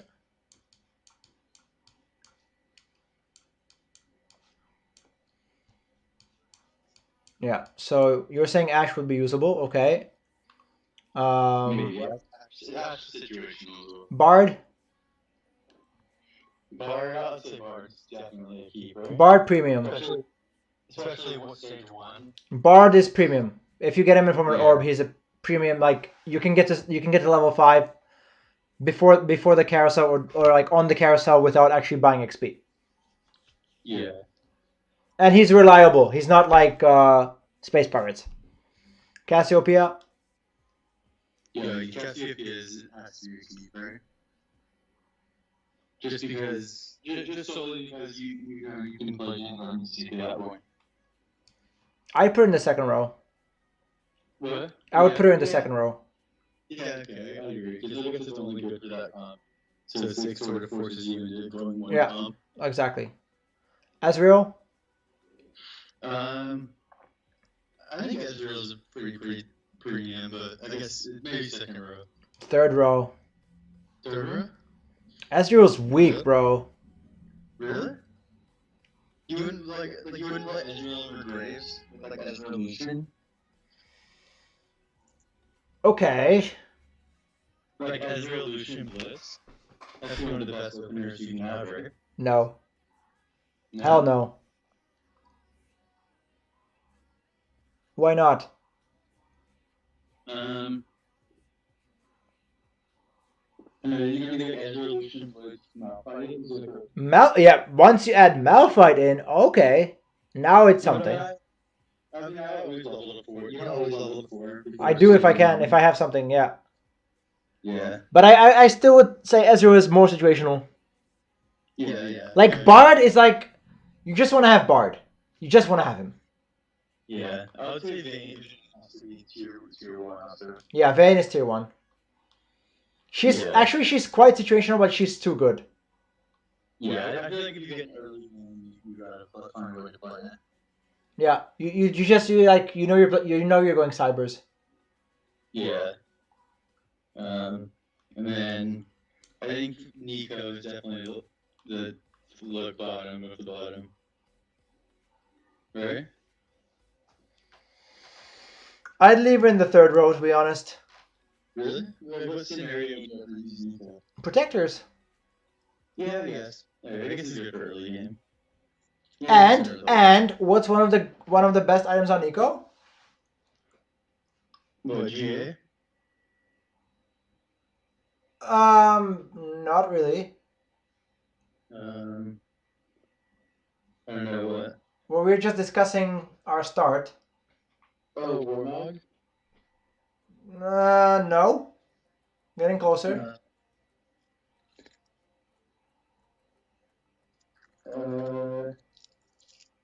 Morello? Fuck yeah. Morelos. It's like core on Nico. Do you know how Nico works? No. Okay, that's maybe why, like, I never really played that champion. Okay, so maybe you shouldn't like rule her out right away. Nico leaps in the air and slams the ground, dealing magic damage and stunning all enemies nearby.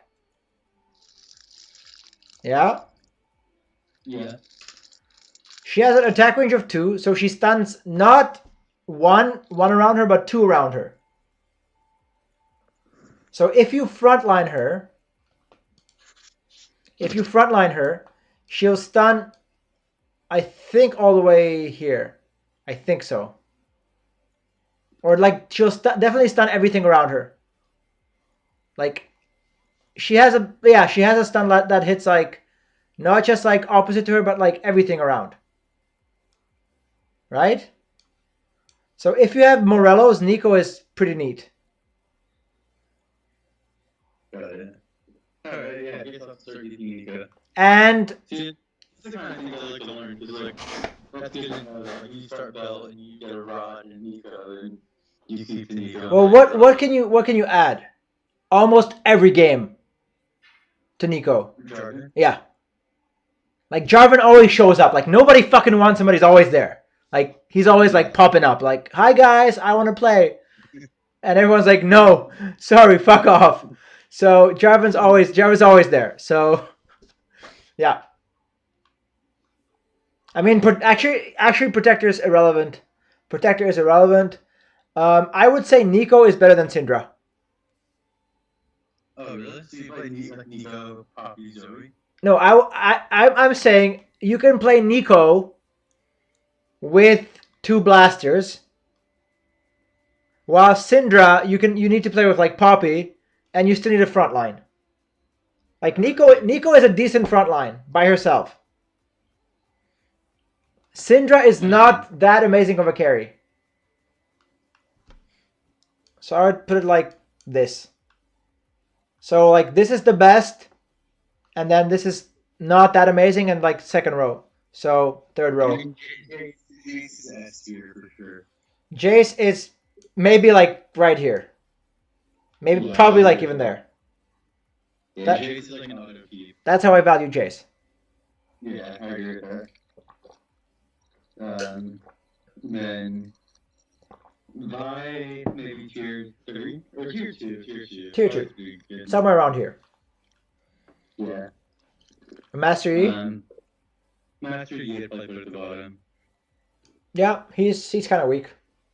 Unless you have like the. You would need 3 Blade Masters for Master E to work, or Rebels or something like that. So he's very situational. Yeah. I still think he's better than Shaco. Really? Yeah. Okay, I've been playing a lot of Shaco Jarman. It's not right. Maybe like if it works for you, do it. Like, I'm not saying it's wrong. I've never tried it, so like if it works for you, do it. Yeah, I don't know if it really works that well, but just something I've been doing. I figure it's like you get 2 dark star early. It's like the thing is, if people are not stupid and they actually backline everything, Shaco is useless. But no one does. Oh, okay, so like, keep abusing it until you start playing against competent people. If you're playing against idiots, keep doing it. Once you play against people who are competent and who are like, oh, there's an infiltrator and there's a blitz, why don't I just do this? And here are my units. Or like this, something like this. Fuck you guys. Vi's here, Rumble's here, Karma's protecting the Syndra, fuck everyone. It's just so simple. But like, yeah, if they do la-di-da, I'll just put the, let's pretend this is like a, yeah, okay, so you put these two units up here, and like you have your Karma and Syndra here, then it's stupid. Like, let's say Karma is a carry, so like Shaco will jump and kill the Syndra or kill the Karma. But if you're against a competent player, then they'll have it like this. And good luck. But, okay, so Shaco is great if you're playing against incompetent players who don't position correctly. So abuse him until you get to like Diamond 2, Diamond 1, and he'll no longer be that good. So I would put him somewhere here. Vi, we agreed, is here. Karma, we agreed, is the worst unit. Syndra would be bad, and... Are you kidding me? Rumble I would put like here. Yeah, I guess Rumble and Ziggs. Could work, yeah. Rumble's fucking ridiculous. I had a game and he carried hard. Like, well, that's true, yeah. I guess I haven't understood that Rumble and Annie are better than this match. No, no, Annie's good, but like, this game? What do you do? Do you play Rumble and Ziggs? So this game, the one where I got an easy first. No, where was this? Where was this? Was it in the tournament? Maybe it was in the... Oh, it was actually even earlier than the tournament? I'm confused now. No, this... Okay, I had... Oh god, I can't find it now. I had a Rumble. I had a Rumble with, yeah, this here. Ludens and Jeweled Gauntlet. Maybe it was a different game. I had Ludens and Jeweled Gauntlet on Rumble. 1-star Rumble. He carried me round 2 and round 3. On Galactic, I think, no, it was a full item carousel. Yeah, full item carousel. So Rumble completely carried me. Okay. With Ziggs and Jeweled Gauntlet, and I made a Ludens. Jeweled Gauntlet I got from the carousel, I made a Ludens. And he put them on Rumble. He completely carried me. Wow. Well, look at this. Wait, wrong tab. Like, look at this guy. You got some candy or something? Oh yeah. You gotta share that shit, bro. Pass the joint. You gotta puff pass. Yeah. So here, 900 health and 500 damage. 500 damage. Do you see that 500 damage? That's pretty nuts. And if you have any sort of like Morelos or any sort of any rod item, he basically one shots whatever he flame spits on. Well, Yeah, 500 damage. It's completely insane. And it's over 3 seconds, and he torches them. It's a torch. You gotta look at it. It's a torch. It's DOT. Yeah, damage over time. It's a DOT, which means they're stunned for 4 seconds, or 4.5 seconds. It says once per spellcast, but it's a DOT. So they're stunned for 4.5 seconds. It's a 4.5 second stun with 500 extra damage. Bye-bye Vanguards. that's pretty good. And all you need is a Ziggs. Yeah. Yeah, that's cool. I know I've never played that before. I'm gonna start doing it. Like, if you find a Rumble, really consider keeping him. If you like, all you need is a Ziggs. I know it's situational, but it's like one unit. It's kind of likely you get at least one Ziggs, and that's it. Game over. And okay, so Rumble, you put tier 2. Sorry. Second row, you put Rumble. Yeah. Tier 2. Yeah. What about itemization? Like let's say all the belt items. Like, what would you slam on each of these champions or like, before stage? Let's say you got 3 top. Do we have everything? 2, 4, 6, 8, 10, 12, 13, right? We got everything. Let's say you got one. So belt, like, that's a tough question. You're giving me this tough question. So belt items. Okay, Warmog's Rumble. Yeah, that seems like complete bullshit, in my opinion. And then Morelos. On Rumble. Yeah. So if he doesn't kill you, the Morelos will kill you. Okay. So it's 500. It goes up to 600 plus 25%. So that can basically take down anything. And you would slam a ZZ Rot really also? Well, not on Rumble. Not on Rumble, but on like a anyone. If you manage a 2-star unit, I think it's worth it. I think Belt is extremely undervalued because Redemption is amazing, and ZZ Rod is also brilliant. Yeah. Like, if you actually position correctly and you make sure, like, with Redemption, it's extremely niche because you want to make sure that the unit doesn't die first, doesn't die last, but dies kind of in the middle of the fight. Like, if the Redemption unit is your biggest tank and it dies, like it tanks all the damage and then dies, it's really useless Redemption. If it's a good tank but somehow they take out everything else, it's useless. So like Redemption is tough. But ZZ Rod, you just make sure the unit dies and it's like another tank is spawned. So what unit do you put Redemption on? Like, I mean, I know like the main ones like Wukong or like a Vanguard, but Wukong is fine. Wukong is fine because he gets himself killed. yeah. Who else is good? Like it doesn't die too fast. I like Fiora. She's perfect because before she dies, she gets to do her parry thing. So that buys you another like 2 seconds for your team to get damaged. Oh yeah. I think it's decent on Vi as well because Vi runs in. So Vi kind of gets herself killed quite reliably. So you want it on like some sort of like brawler perhaps, or like some sort of unit That kind of dies mid-fight. Alright, I got it. But going back to this, I think this is how I see the units right now. But it's also extremely situational. Like if you have a Zoe and Poppy in your shop, Syndra is the best. Okay, followed by Jace. So like if you have, I think you could also. I think Cassiopeia could be top tier as well, just because how strong that comp is. Like, if you run an early Cassiopeia, you can just force Vanguard Mystic and.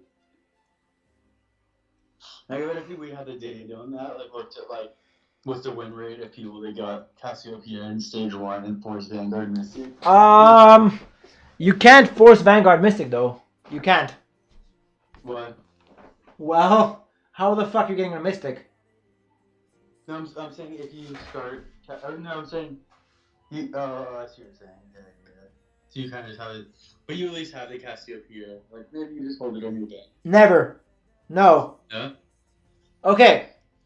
The reason we're doing this shit is so you know what you should insta sell and what you shouldn't insta sell. Yeah. You have 2 seconds after the round ends, or like 2 to 5 seconds.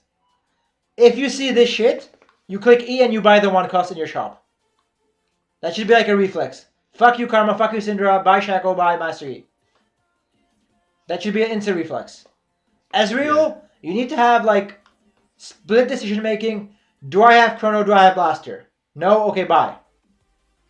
Ashe, I fucked up several times with Ashe. If you have Caitlyn, keep Ashe. Let me repeat that. If you have Caitlyn, keep Ashe. If not, don't. Yeah. Nico, if you have Morelos, keep Nico. Got it. Vi, If you have a brawler. I would say more specifically if you have Cybers. Really? But yeah, I guess you can always. The brawler is one of the things you can always have, right? Like, Yeah. there's no way you're not gonna ML fighter allow you. Yeah, that's why Vi's here. Yeah. Cassiopeia. Yeah, I guess you keep Cassiopeia. I mean, I guess Cassiopeia would be good early with like Nocturne, right? Decent. Like, tell me why you keep Cassiopeia, or what situation? Yeah. But I would guess you keep Cassiopeia just because at that point you can get to level 6 and put in 2 for Vanguard. No. 3 gold. It's 3 gold, bro. You're not like. You need to play these units. These are not units you keep. These are like I'm talking about keep, but like keep means you play them. Yeah. Okay. So I guess you play Cassiopeia. I mean, I guess the odds you can another mistake are too low to rely on. No, but like situation when you would keep her. I mean, I would guess if you had like a Alawi or Nocturne, or I guess Battle Pass is shit. I don't know when. Blue buff, Morello, Ludens. Okay. Yeah, it's like she's very item specific. If you have her, or maybe you could consider RFC, maybe. Yeah. Or Death Cap. Like she's like any like most of the rod items. So like Death Cap, Morello's. Yeah, I think I should have a lot of items keep with her. Maybe head of justice like, but like you need some like you keep her if you can play item on her. Basically. Vi we discussed, Rumble we discussed, right? Rumble. The reason Rumble's in row 2 is because you need Ziggs. But Rumble doesn't need any items. He just needs Ziggs. Got it. Wayne. But what are the odds that you don't find a Ziggs? They're fucking high, by the way. Really? Well, it's... Isn't it? So if you got a rumble, would you keep it for the first 3 few rounds, like, or would you sell it immediately if you know it's Ziggs top one? If I didn't have a Ziggs, I might insta sell it actually. But look, 1, 2, 3, 4, 5, 6, 7, 8, 9, 10, 11, 12, 13, 13. Yeah. You know, let's see, what's the one cost odds at level? What level? 100. They're 100. Then they're 70%. So you're gonna see one. You're gonna see 5 1 costs, 5 1 costs, 5 1 costs, and then 3, 4, 5. So 4. Let's say 4. Yeah. That's 14. You're gonna see 14 1 costs. Wait, 14. Are you level 2 for 2 rounds? Wait. Isn't it 5? Oh, 5, 5. No, you're right. It's yeah, 1, 2. No, I'm 1, 2, 1, 3, 1, 4, 2, 1. Oh yeah, 1, 4. Yeah. So sorry. So it's 5, 10, 15, 19. Yeah. So it's if you want the stats, since you like the stats, it's 1 out of 11 multiplied by 19. No, other way around. It's No, that's right. no, that's not right. Well, if you want to calculate the actual probability of you not seeing the zooms, it would technically you have to do so the probability of seeing him per square is 1 over 12. So you have to do 11 over 12 to the 19th power. 11 over. Oh, okay. That would be the exact probability. Wait, how do we? If you just type it on Google, it'll. I don't know if that calculator can do that. Maybe you can.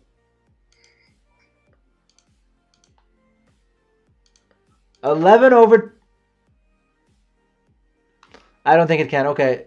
So you're saying, okay, 11 divided by 12 to the power of 19. Yeah, power of 19. Although you maybe have to parentheses the 11 over 12. Okay. Yeah, right.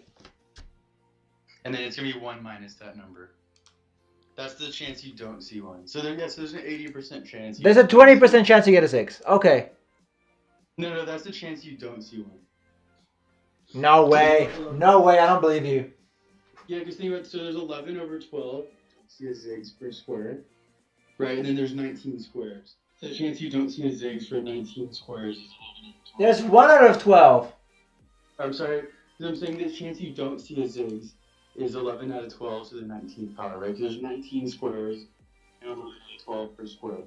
So the chance you don't see Ziggs for 19 consecutive squares is 20% or 19%. You see what I'm saying? I'll believe you. Let's leave it at that. What? I'll believe you. Let's leave it at that. I think it's too high. I mean, that's how you do the probability though, right? Because you multiply, right? So for each square, the chance is 11 out of 12, right? So 11 out of 12 times 11 out of 12 times 11 out of 12. Yeah. Okay. So then you have an 80% chance of finding 6. Yeah. I guess that worked for any one cost. And then if you add, okay, so then you can add 23. I guess what you really would have to factor in is like what everyone else is buying. No, you don't. It's irrelevant. Yeah. There's 28 agents in the pool. Yeah. So then you're. So that means you can rely on basically any one cost. There's still a 20% chance you're fucked. Yeah. That's why. 2 costs. 2 costs? You can't rely on any of them, right? Oh, 2 costs definitely not. Yeah, because you'll see how many 0, 0. So you see, yeah, 0, 0, 0, and then you see maybe 1. Oh yeah, that's for Yeah. Okay. So pretty much you have to build your like theory crafts for No, two. fuck. We're doing this wrong, buddy. What? Ah, for fuck's sake. You're on 1, 2, you're level 2. So you're So 1, 2, 1, 3, 1, 4. But so you're level 3 for 2 turns. So Yes. 1, 2, 3. For fuck's sake, for fuck's sake.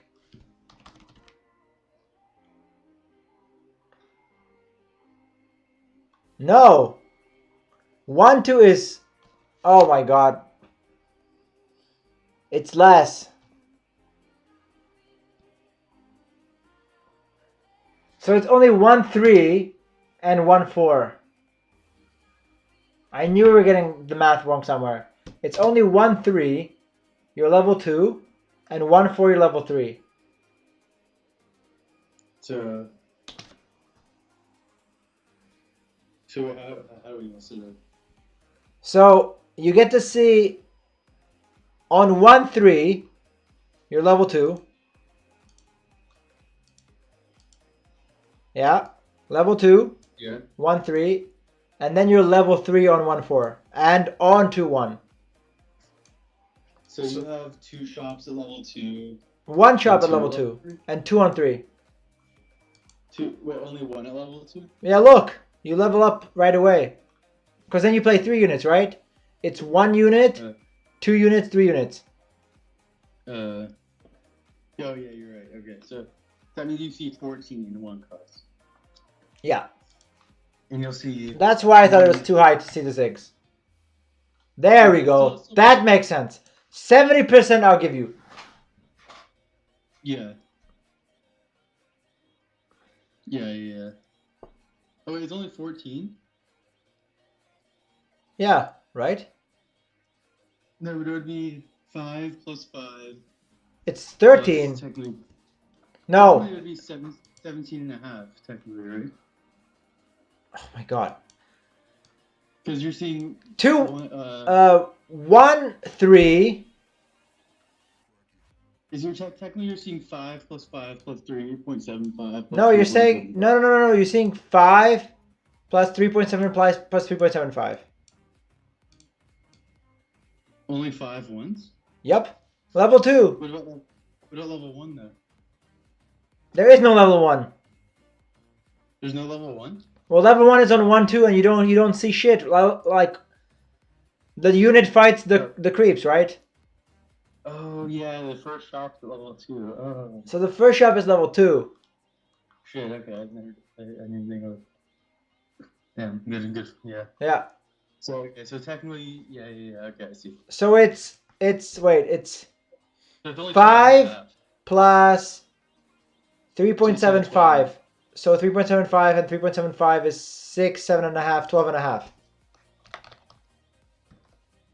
Yeah, there we go. Now that I agree with. You have a 2 out of 3 chance to get whatever 1 cost you want. Okay. Yeah. So wait, what would that number be to the 1.5?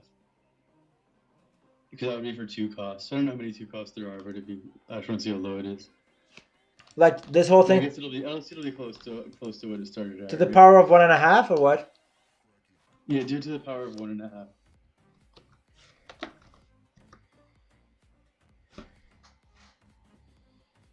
Wait, that's not right. That can't be right.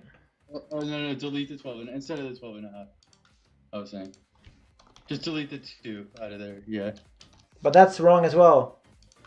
That's the chance. No, that's the chance of finding a 2 cost. 1, 2, 3, 4, 5, 6, 7, 8, 9, 10, 11, 12, 13. Oh.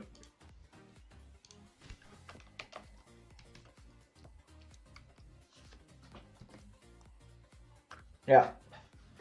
Yes. Okay. So you absolutely cannot rely on 2 costs. You will see. You will probably see a 2 cost. You'll probably I see. guess Yeah. I guess if we want to get really technical about it, you have to include the orb chance, right? I don't know how that works.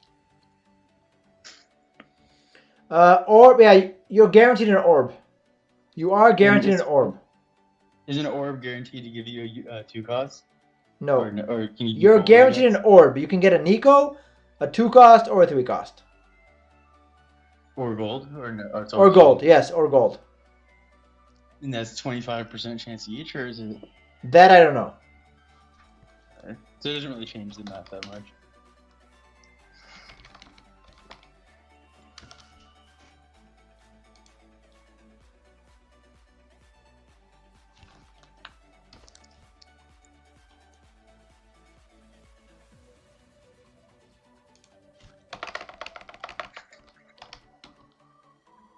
Damn, that's actually not that high. 1 in 3. That means like you can't really force any level, like early game comps. You can't. You really can't. Yeah, I think that's why I've been getting some 8s sometimes. Because I'll force Vanguard Mystic and I won't get any Vanguards. And like that's why I want to discuss this shit while we're doing this right now. Yeah, That's this is actually really helpful. So these are the 3 costs. This is just like one-off scenario. So let's put them over there. What about 2 costs? Yeah, that's exactly what we're doing right now. Nice. Yeah, I'm pretty happy with that tier list. That looked good. Don't worry, I'll test you on it before we end.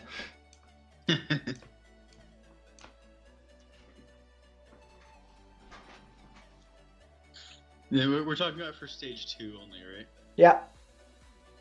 So then I'd probably say Best one. Darius, right? Pass. Try again. Really? Let's see. Best. Maybe Nautilus. Yeah.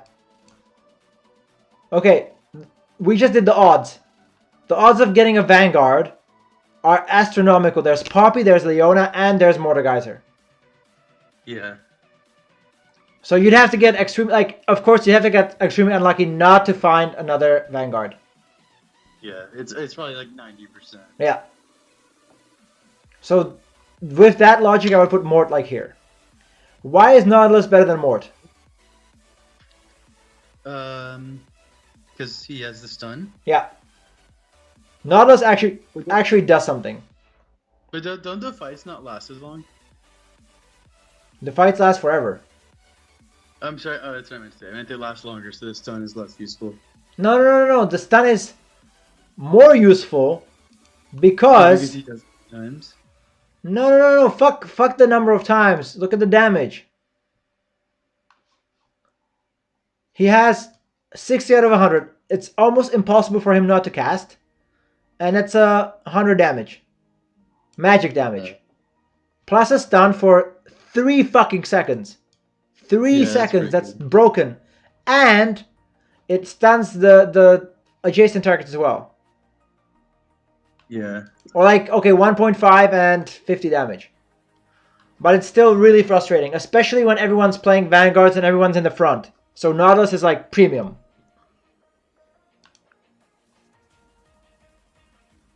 Yeah. You got it. Okay. So Mort, why is Mort not as good as Nautilus?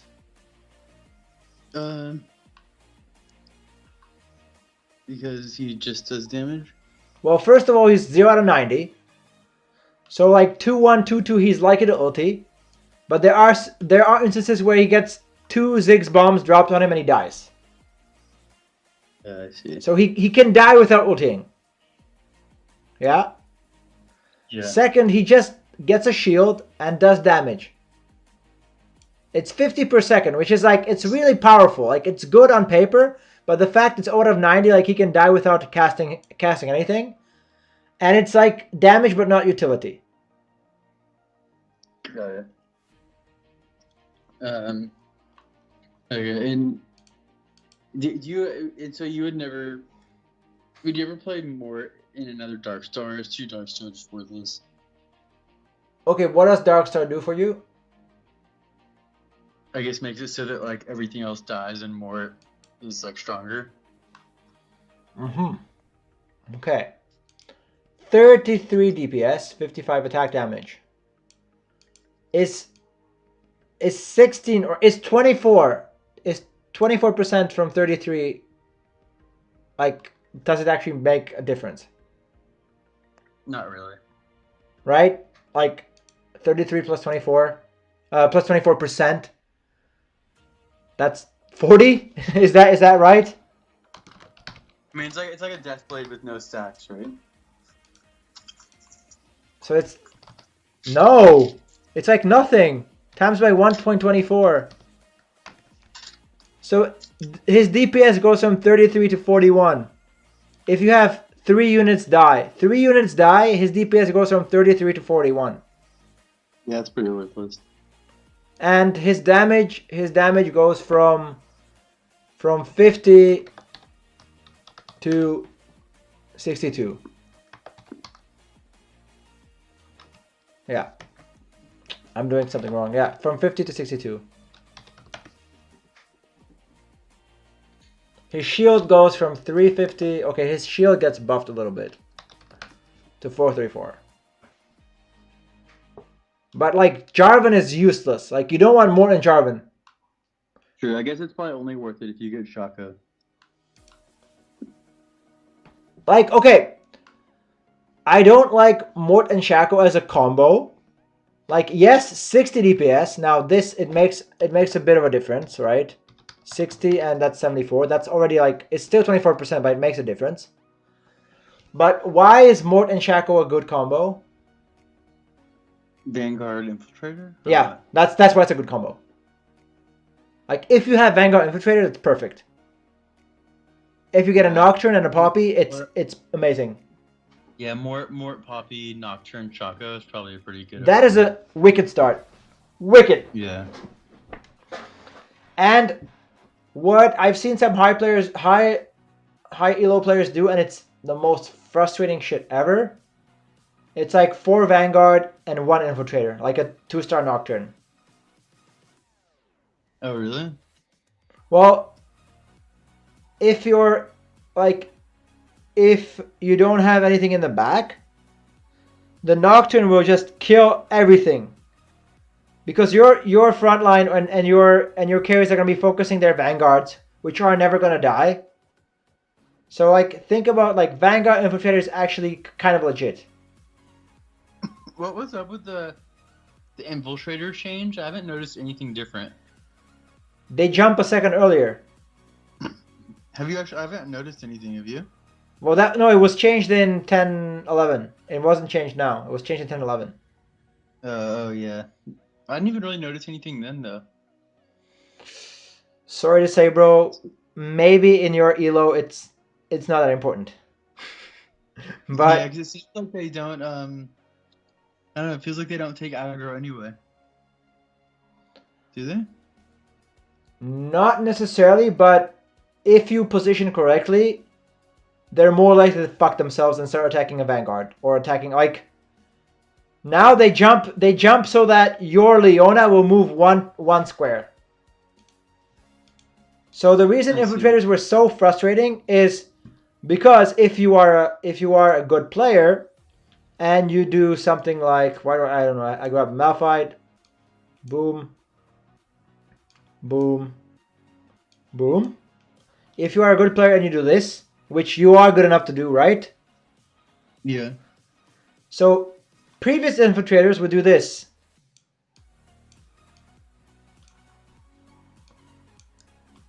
Yeah, that's previous Infiltrators. Now, yeah. What happens is this. Which essentially means these guys turn around and fight them. Because there's a Leona here, and she walks over here. That is like, right? It's like this. And then... See where's before Leona. Then this moves there. And whatever, Zed jumps here. And Leona moves here. So Graves is going to attack the Zed and not the Leona. I got it. That makes a lot of sense. While prior to the change, they would start like going up and fighting the Leona, the Fiora, whatever. Sorry, was a Leona before, and the Zed or whatever the infiltrator was. So I'd say it was last patch. Would jump in and attack your backline. And it was just about luck whether the Graves would be somewhere around here and probably go there. Yeah, but now the Graves is here. The Graves is here. Like now your front line is here. That's why it's better. And what can happen occasionally is this. Boom. That's what usually happens now. So if you position correctly, your Kog'Maw is safe. Because the Shackle will just jump before they even move. And that's the biggest infiltrator nerf ever. Or like since this set came out. Yes? Yeah. Because 10, 6, 7, 8, 9, and 10 infiltrators would jump. Even if you position everything correctly, they would jump in and still kill your backline. Now, if you position like this, they jump and they hit the units, and then they fight these units. And I mean, I have like that's why I have some of the games prepared. Like, for example, here.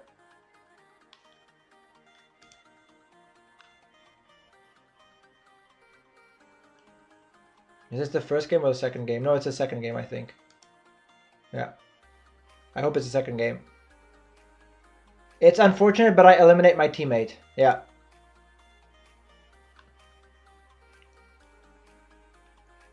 Does anyone ever like put in a weaker board against their teammate if you're about to die? Maybe, but like I didn't have the like I barely clutched first here. Like yes, I didn't have I could have gotten fourth and I could have maybe helped him get fifth, but I don't think he could have gotten fourth. Because his is like this is weak as hell. Yeah. Because he's playing infiltrators, but anyway, yeah.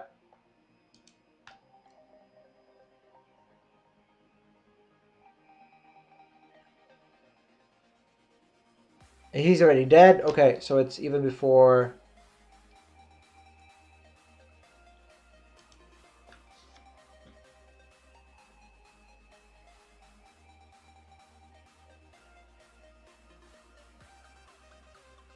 Am I playing him? Yeah, that's him. Yeah, I take him out. So.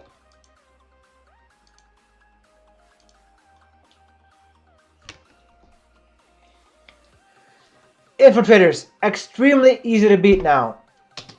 I know I'm playing him because I've been scouting and being diligent because it's a tournament. I don't fuck around, okay? I know exactly who I'm going to play in the tournament because that's important. Yeah. Look at this. Like, the Nar doesn't get repositioned, doesn't matter. But look at the infiltrators. Infiltrators jump. My backline does not move. And then it's like, Wukong is like, oh, I'm going to just dance around with these infiltrators. And he stuns all of them.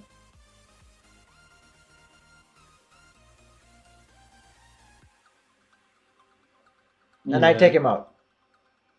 Nice and easy. But like I'm still kind of scared. Like I have 2 lives. So if he had beat me, okay, maybe like I had 2 lives. So if he had beat me, and he was alive, then I could have gotten eliminated, right? So if it was like I mean I'm sorry, like I prefer myself getting 4th than him. In the first game, I managed to make sure he gets from the quarters to the semis. In the semis, I'm sorry, like I couldn't help him. Yeah. So now I reposition. But if my units were like this, if my units were like this against him, I would have lost. because it would have killed your Ash and Timo. And my especially my Jin. Yeah. So moving the Wukong back there, 1 Yeah. 3. Moving the Wukong and the Lulu back won me the game. Won me the round.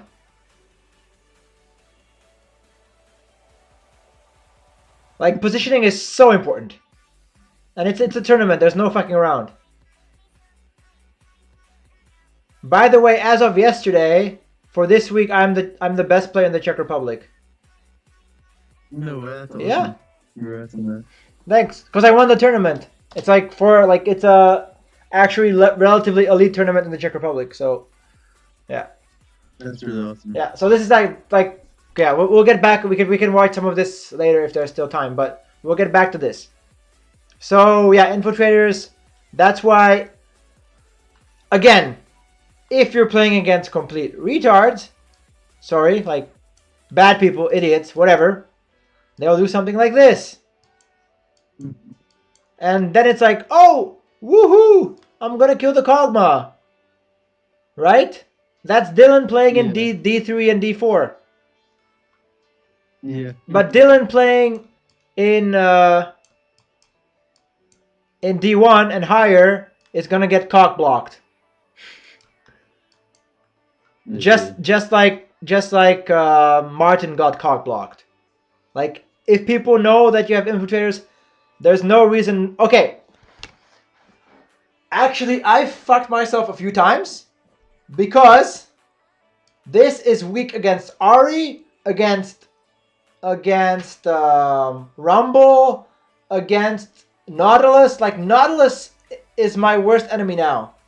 Because what Nautilus does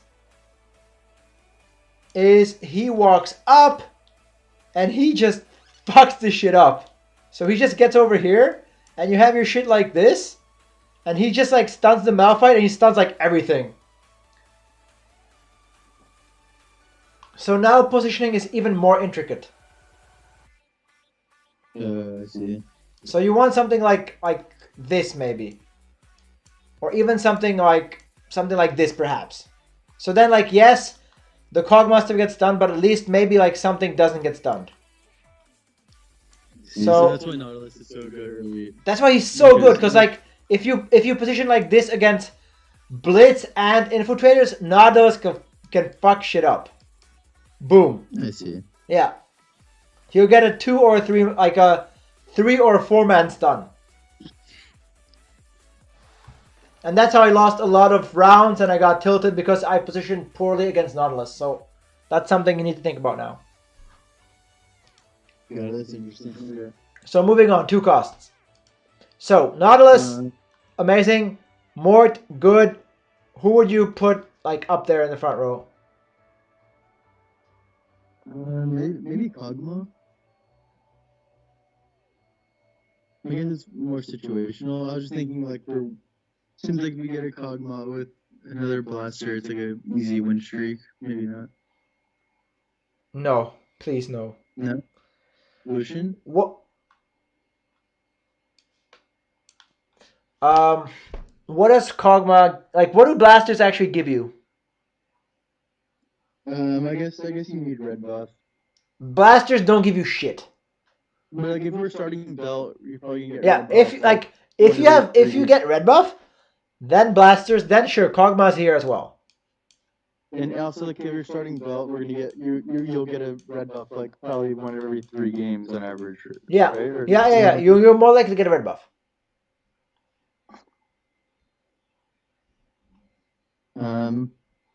But Kog'Maw overall is weak as shit. Lucian and Graves are much better blasters. Okay, and then Annie, I put C tier. Maybe B. Annie's up here. Oh really? Bro, I just showed you Annie. Yeah, you'd still keep it? I thought it was like sort of like one of those. Okay. It's debatable. I personally would put Annie at least like in front of Lucian. Okay. Or like maybe Lucian in front, but like Annie's a keep.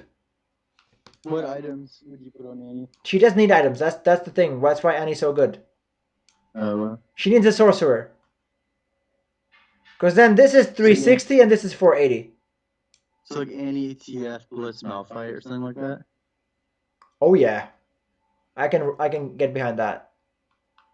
Actually, you need. I would go Annie, Ari, and Vanguards, for example. Okay, any like any Ari. But or you can do like, or you can do okay. What's completely bonkers? Annie, Ari, Zoe, TF. But then you have no front line, or any of the front I line. need the front line. Okay, 45%. 45%. That goes up to 800, or it goes up to 5% of 400 is 20? No. Yes? Yeah. See, So it goes up to 780, right? Yeah. No, it goes up So you to wouldn't 580. 580. You wouldn't put anything on Annie, like Warmog. If you could put Warmogs on her, it's over. Really? Because she'll probably ulti twice. So Annie does 400 damage. With a sorcerer, she does 480, right? And with two sorcerers, she does 580. Sorry. I'm doing the wrong math. She does 300, so it's 360 or 435. Got it. With two sorcerer and no sorcerer, it's 300, and she gets a 400 shield. So the reason she's so good is she's kind of like a Vanguard, but at the same time she kills Vanguards.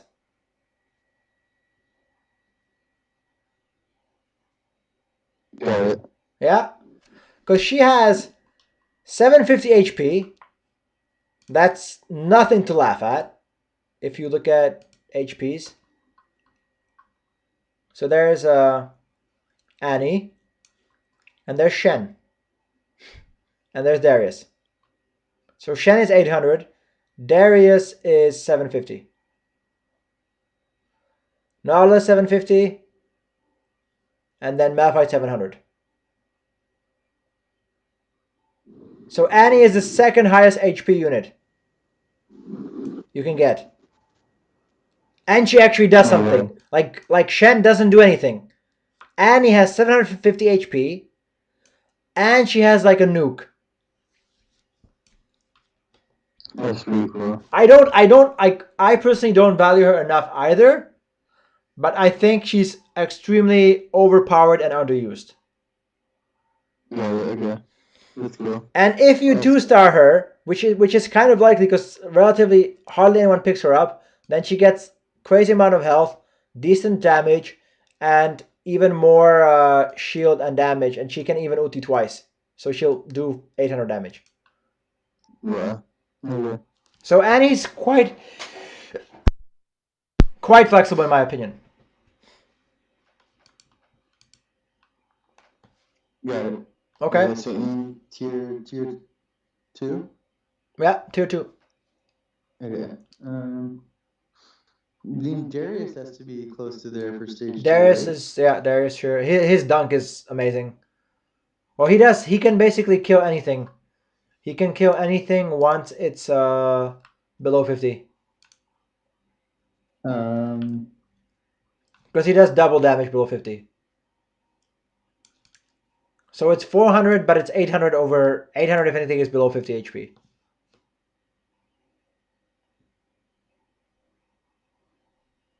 Hey, sorry, hold on. Can you give me 1 minute? Yeah, sure. I'll get some water. No worries.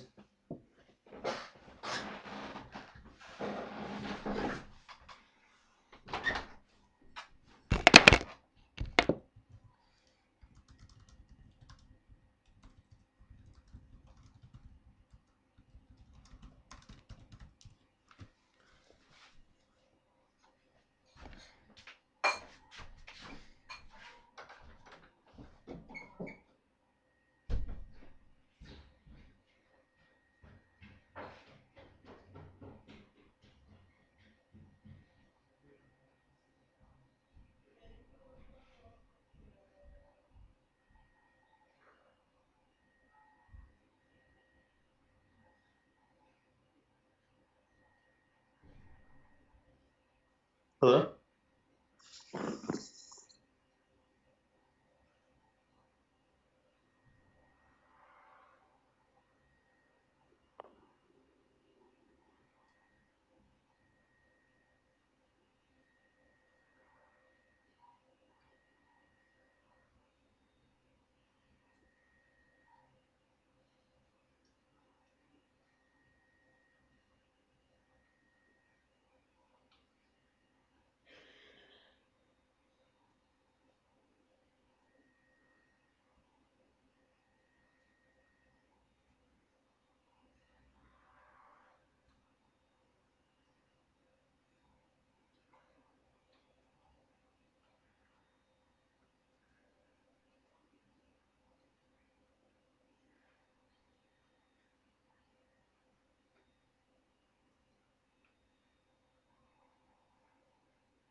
Hey, you there?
I'm back. You back? Buddy? Hey, can you hear me? Yep, I'm here. Sweet. I just had to get myself some Mountain Dew. Lucky me. Nice. It's the best. Okay, let's continue. So Darius, basically he kills anything, and if you have but for him you want a death cap. Yeah. If you have a death cap on him, he can, once he pops off, he'll just like annihilate everything on the board. So, but he's still good. Like, he's still good. Especially, what do you think would be amazing with Darius? What, Graves or Jace?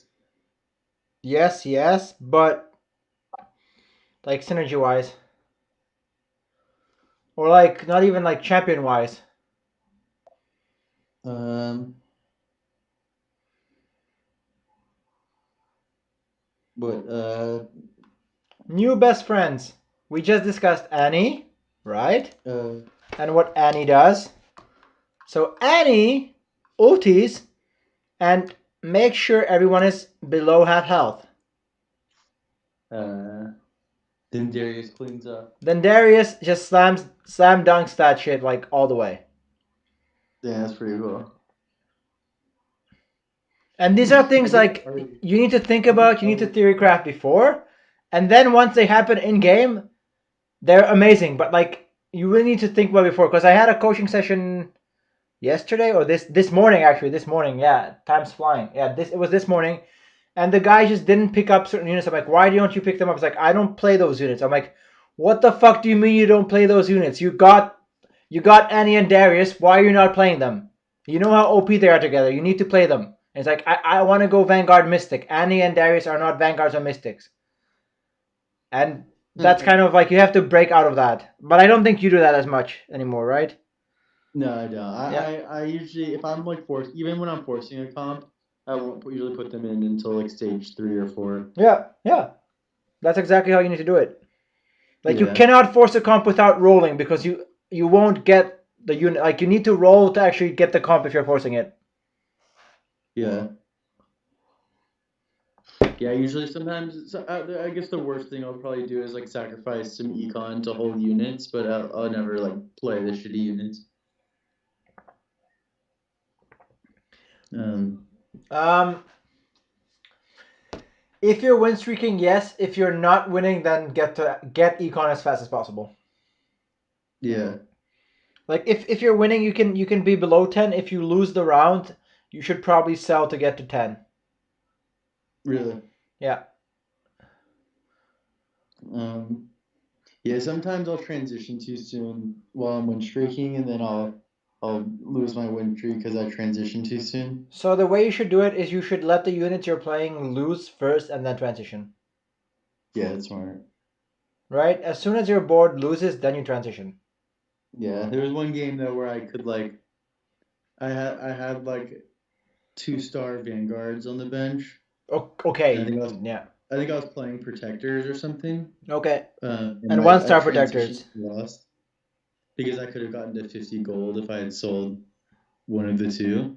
Yeah. Okay. And they were 1-star. No, everything was 2-star. Okay. And but I knew I was gonna play vanguards in the end, so I so did decided to you sell. win or lose the round you swapped? I lost the round I swapped, and I was on like a 5-win streak or 6-win streak. Bro. So that's like the win streak is worth much more than the gold from like hitting 50 Yeah. or not. Yeah, no, I definitely realized that after. Yeah. Yeah. Okay. Then it's fine. Yeah. Let's see. I guess Ari is probably S tier, right? Ari would even be here. Yeah. Jin Zhao probably B or C. More situational, right? I would put him in front of Kog'Maw. I guess for Khan is the same, right? Yeah, it depends what you need. Like they're good together, but otherwise they're kind of bad. Yeah. Like if you have Jinzhao and Rakan, they're good because they're both protectors and they give you Celestial. I guess they're good with if you have a Jarvan too, also, right? But then you kind of would want a Zaya maybe for the Celestial. Yeah, Celestial is actually useless early. So you want protector. You want protectors basically. Yeah, so I guess they're situational. Like if you Protector is kind of okay. Yeah. Yeah. And then we have Shen. These four. I'd probably say Shen's probably C tier also. No way. Really? I would put Shen at least here. Oh, what scenario? Like, what would you play him with? You can play him with Chrono, right? And Shen is a frontline unit. So like if you have Vanguards, screw Shen. But if you don't have Vanguards, Shen is so good. Got it. Cause like it's 2.5 seconds of immunity. Like even if you have it like this. Like okay, Vanguards are kind of like dumb, but like 2.5 seconds of none of these units taking damage. Got it. So I think Shen is not that bad. Like he, yeah, I know he is situational, but I think he's good. Like he fits in some comps. Like with like a. He opens up Blade Master and Chrono. You know what I'm saying? Like I guess what I'm asking is, what scenario would you play a Shen early when you? Because you'd only play him if you don't have Vanguards, right? Yeah. So I guess I don't know. Well, that's why he's like here. So something like this. Here you have Vanguards, then you have Brawlers, and then you have Shen. Yeah. Okay. So you put Blitz in tier 2 also? Blitz is as good as you are skillful. So for your lobby, Blitz is here. Yeah. If you play Blitz like I've taught you how to play Blitz, then he's here. Wait, show me one more time how to play Blitz. Okay. So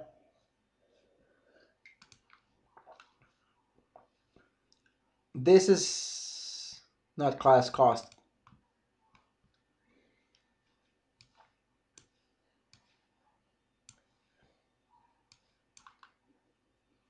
Right? So how do we play Blitz? Across from Yeah, we put Blitz here. yeah. So what you do is you click 33333 or 1111, right? And you look. Oh, Juicy Lucian. Oh, Juicy Ari. Oh, Juicy TF. Oh, Juicy another unit. Infiltrators don't care. And then there's like one guy with whatever, Caitlyn here. Right? So you notice that like 4 guys have their carry somewhere on the right. So you put Blitz on the left to hook them on the right. And I guess if you're starting Belt, like an early Blitz Zephyr could probably just solo somewhere else. Oh, that's nasty. That is kind of nasty. Like, if people get like a Caitlyn and a Vayne or something early, like you just destroy both of them. Okay. Why can't you use Blitz for Zephyr? You can't or can? Why can't you? And it limits where you can position him. Yes. But on the other hand, like he can single-handedly get a protected carry. But in the early game, people have 3 units. Right? Yeah. So how do you position Blitz here? With a Zephyr. But let's say they have like Caitlyn, Vayne, and like Leona Poppy at level 4. Like how are they really gonna? I mean, I guess someone smart will position well, but Okay, so no, but I'm saying like early. yeah, I guess there's not much you can do. Because you'd want a Zephyr at front line. Like the frustrating thing is, if they have something like this,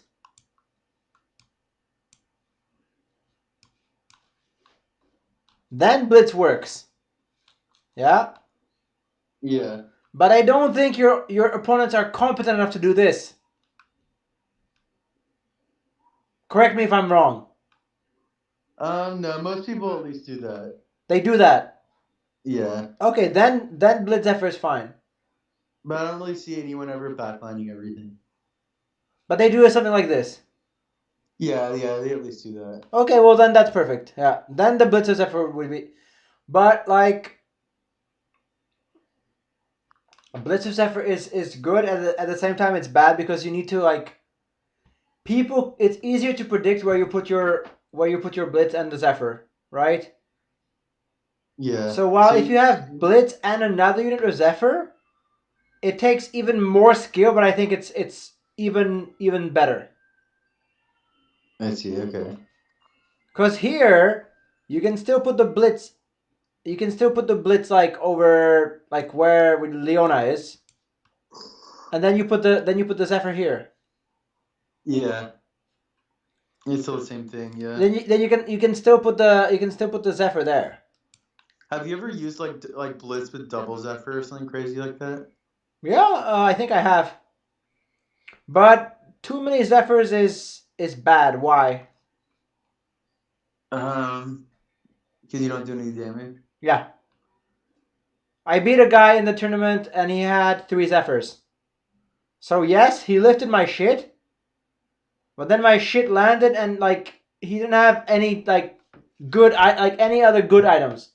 Well, I was thinking like if you had like 3 Zephyrs plus a Blitz or something like crazy like that, then like there's no carry they could hide from you. Okay, what if they have 2 carries? Yeah, true. Like, okay, I think it's actually this game as well. I'm pretty sure it's this game, to be honest. How do you get 3 Zephyrs? I guess maybe one in the carousel. Well, I mean, you do get bows and belts, right? You do tend to Yeah. get lots of bows and belts. What do you mean? You're saying, oh, you mean if you're win streaking? No, I mean, yeah, if you're win streaking, like, bows and belts show up. Yeah, I guess actually that might be the only argument against starting belt is that the odds of you getting a belt on the second carousel are so high that maybe you don't start with it. You don't have to get a bow in second carousel. But, No, I'm like, saying, it is kind of likely. That's true, it is kind of likely. Yeah. Oh, never mind, it's not the Zephyr guy.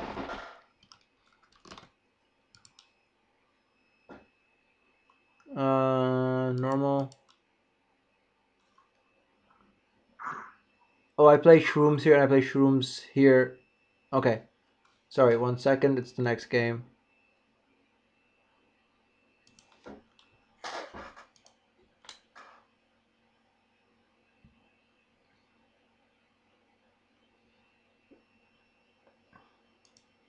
Yeah, I think I transitioned from For Vanguard into shrooms. I hope I trans. Yeah, I mean I do. I know I do, because I see it.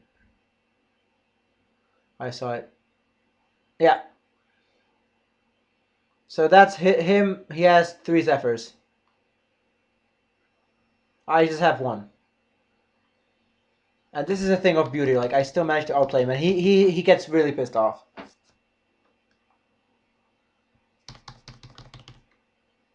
So other people start dying off,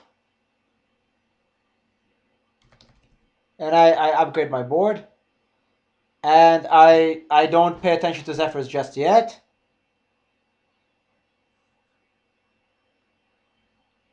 So I think I lose my... No, I think I'm still fine. It's close, but I'm still fine. So I take out the other guy. So now it's a 1v1 situation. So, like, who wins 1v1s?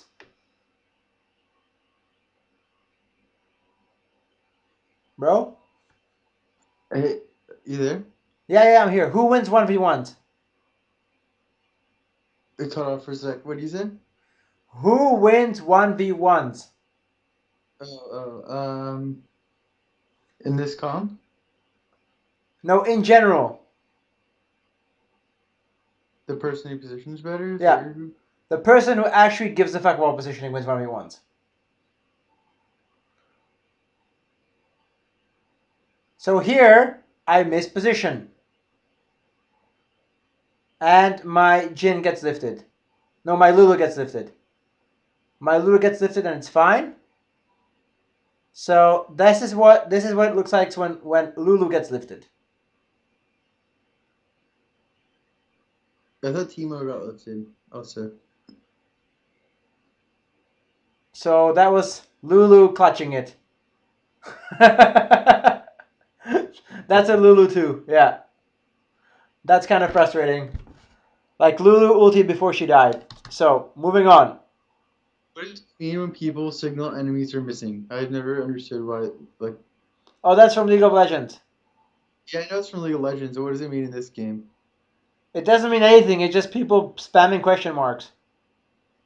For what, though? It doesn't mean anything? No, just like to say what the fuck is going on. So here I reposition into the Zephyr because I'm a noob.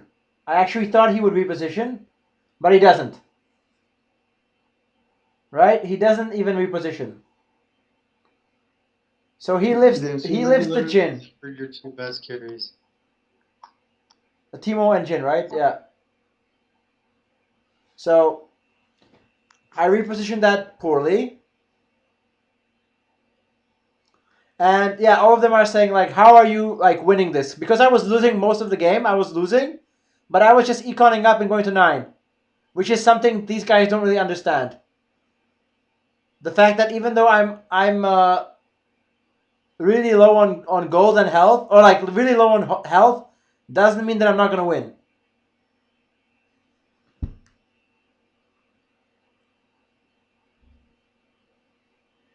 So here I just try to trick him. And it works. And I don't realize the fact that he, like, now looking back at this, he actually never repositioned his Zephyrs. I actually thought he was repositioning every round, but he never actually repositioned. Did you see that? That's funny. So, like, I do my best to reposition every single round, and now looking back at it, he never actually repositioned. So it's like me being a complete idiot. Like, okay, I need to reposition against this. Like, how is he gonna move it? Yeah. That's funny. Yeah, I think Diamond is like the first time where I've started noticing people reposition. Like Yeah. where I've gotten in like position battles with people. Like at Platinum, like no one ever repositions. But look at this.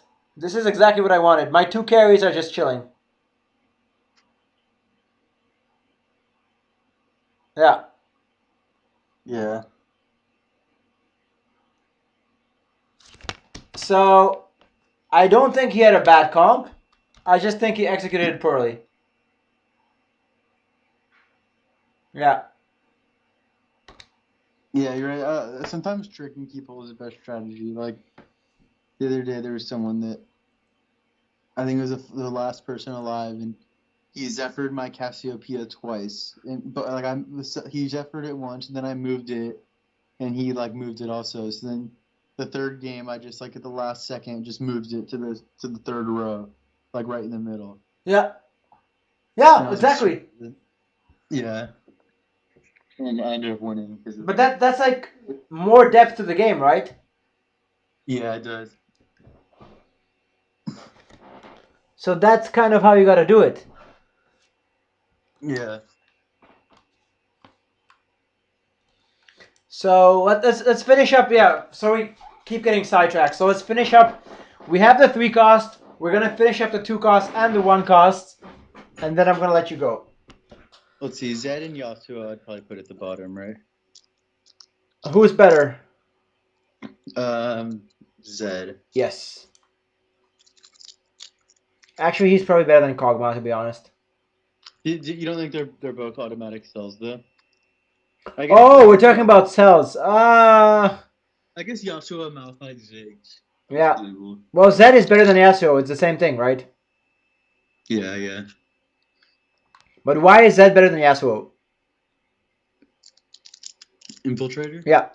It's that simple. Infiltrators are good because people play a lot of Vanguards, and usually they don't, or even if they do backline them, like you might get lucky and your Infiltrator might be able to like hit a Lucian or hit a Caitlyn or hit something in the back.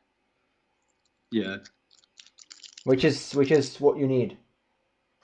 If you get a Yasuo, would you ever like is Yasuo Malphite Ziggs like a really good start or not? Is it not even that good? It can work. It can work. Yeah. But you wouldn't like go for it if you got a Yasuo. I still think 2 Vanguards and Ziggs is better. Okay. Like honestly, 2 Vanguards is better than Rebels because Rebels, like, yes, they have a shield, but they don't have armor. So effective HP, as we discussed before, effective HP. So if the Vanguard has whatever 600 HP or something like that, I think they have a little bit more. But yeah, Poppy 650, Leona 600. So 600, and it's divided by like 0.33 or something like that. So it's 1800 HP. It's ridiculous. Right? I think I'm doing the math right. Because 65% of the damage is reduced. So effectively 35% of the damage is going through. So effectively 600 HP is actually 1700 or 1800 HP versus physical damage. That's the power of Vanguards.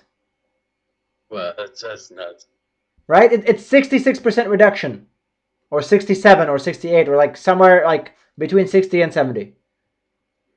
That's why it's so good. That's why it's so good. That's why you do like 30 to 35% of your damage to Vanguards. And then when it gets to 4, it's like it's even more insane because it's like somewhere around like 78, like close to 80%. So close to 80% means 600 divided by 0.2, which is 3000 HP. With 4 Vanguards, Leona has 3000 HP. What a joke, right? That's nuts. Unless you have an Ari, or you have an Annie, or you have a Ziggs. Then she has 600. That's why got it. Then So she has Ziggs is really 600, good. and she's laughing, and Ali Ilioli is laughing with 1000 HP with the Brawler buff compared to Leona's 600. But then if Ilioli has doesn't have just has a Brawler buff, she has 1000 HP, and she has 40 armor. Leona has 45. It's the same thing. So I don't know. The reduction's like 10%, something like that. So it's like 1000 divided by 0.9. So she has effectively 1100 HP. Right? So against magic damage, you want Brawler. Against magic damage, you want Brawler. Against physical damage, you want Vanguard. Got it. And the ridiculous thing is, I mean, I don't do it myself, but like mathematically and statistically, 1 cost Vanguards are better than 2 cost Brawlers. No way. No, sorry. 1 star. Well, look at, like, do the math with me. I mean, yes, damage-wise, but it's 1170, right? So 1170 divided by, even if it's divided by 0.85, right? That's 1400. Oh shit, sorry. Even with the buff, let's give him the buff. So 1170 plus 350 divided by 0.85. That's 1800, right? Yeah. Poppy has 650 divided by 0.35. Wait, that's...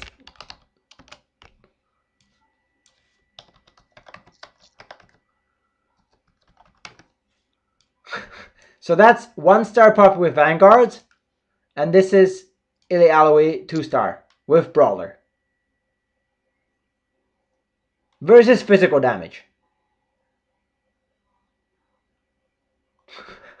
Right? That's nuts. Versus physical damage. Versus magical damage, she's better. So if everything's all physical, then you should just play 1 star Vanguard. Yeah. And that's what most people do. It's so fucking frustrating, but like half the lobby is playing Vanguards. And the other half of the lobby is either playing Sorcerers or figuring out how to counter Vanguards if they're not playing Vanguards themselves. Like if they're playing something like Protectors, sorry, you lost. If they're playing something like Blade Masters, sorry, you lost.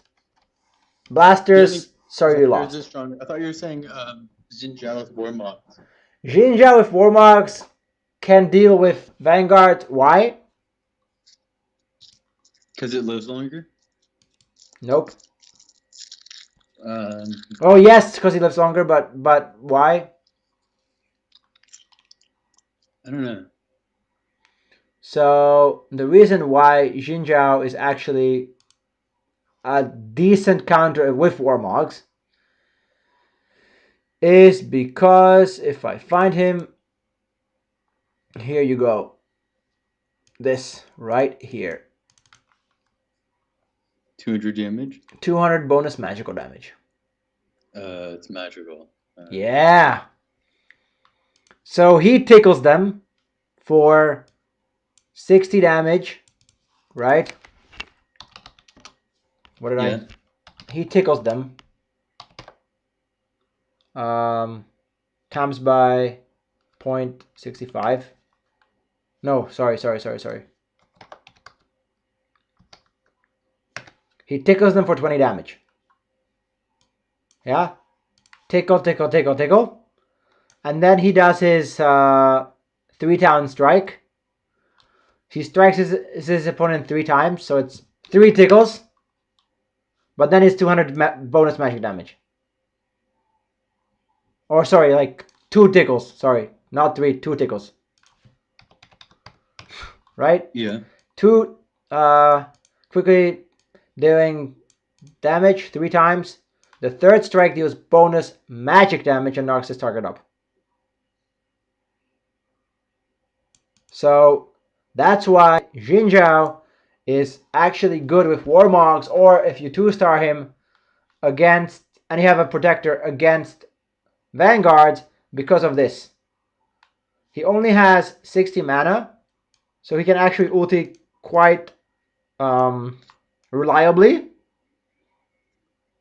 and he can actually kill the Vanguards with magic damage. Good. So that's why Xin Zhao is actually decent, because of his ulti. So these are like the kind of things you need to like think about. That's why we're breaking this down. So Yasuo is bad because it's physical. Zed is actually decent because he steals damage from the carry in the back, so that's decent.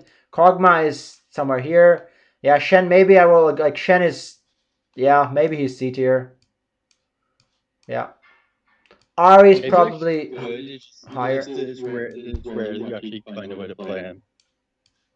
Yeah, if you what? Sorry, if you plan it or what? What? What were you saying about planning? No, I was saying Shen is good, but I think it's rare that you might actually end up playing him. Yeah. Maybe with like Kate or something for Chrono, but like you might as well play Blitz. I don't know, maybe like Kate, Shen, and two Vanguards. But then that's overkill. Like, if you can get more damage, you should get more damage. Yeah, you would rather play like TF. Yeah, exactly. So Shen is good, but he doesn't fit into anything. He fits into Slash Bros. Yeah. Okay, so I know we put him down here, poor guy, but why is Mastery actually, like, you don't want him from, like, it's very rare that you would keep him. When would you keep him? When is the only time to keep Mastery? Or like there's maybe, no, but there's probably only one time to keep him.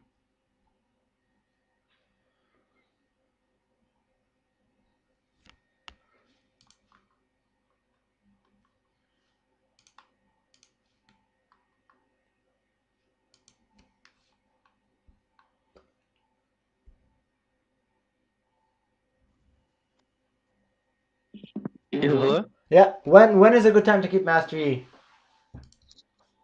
If you have Rage Blade or RFC. Yes.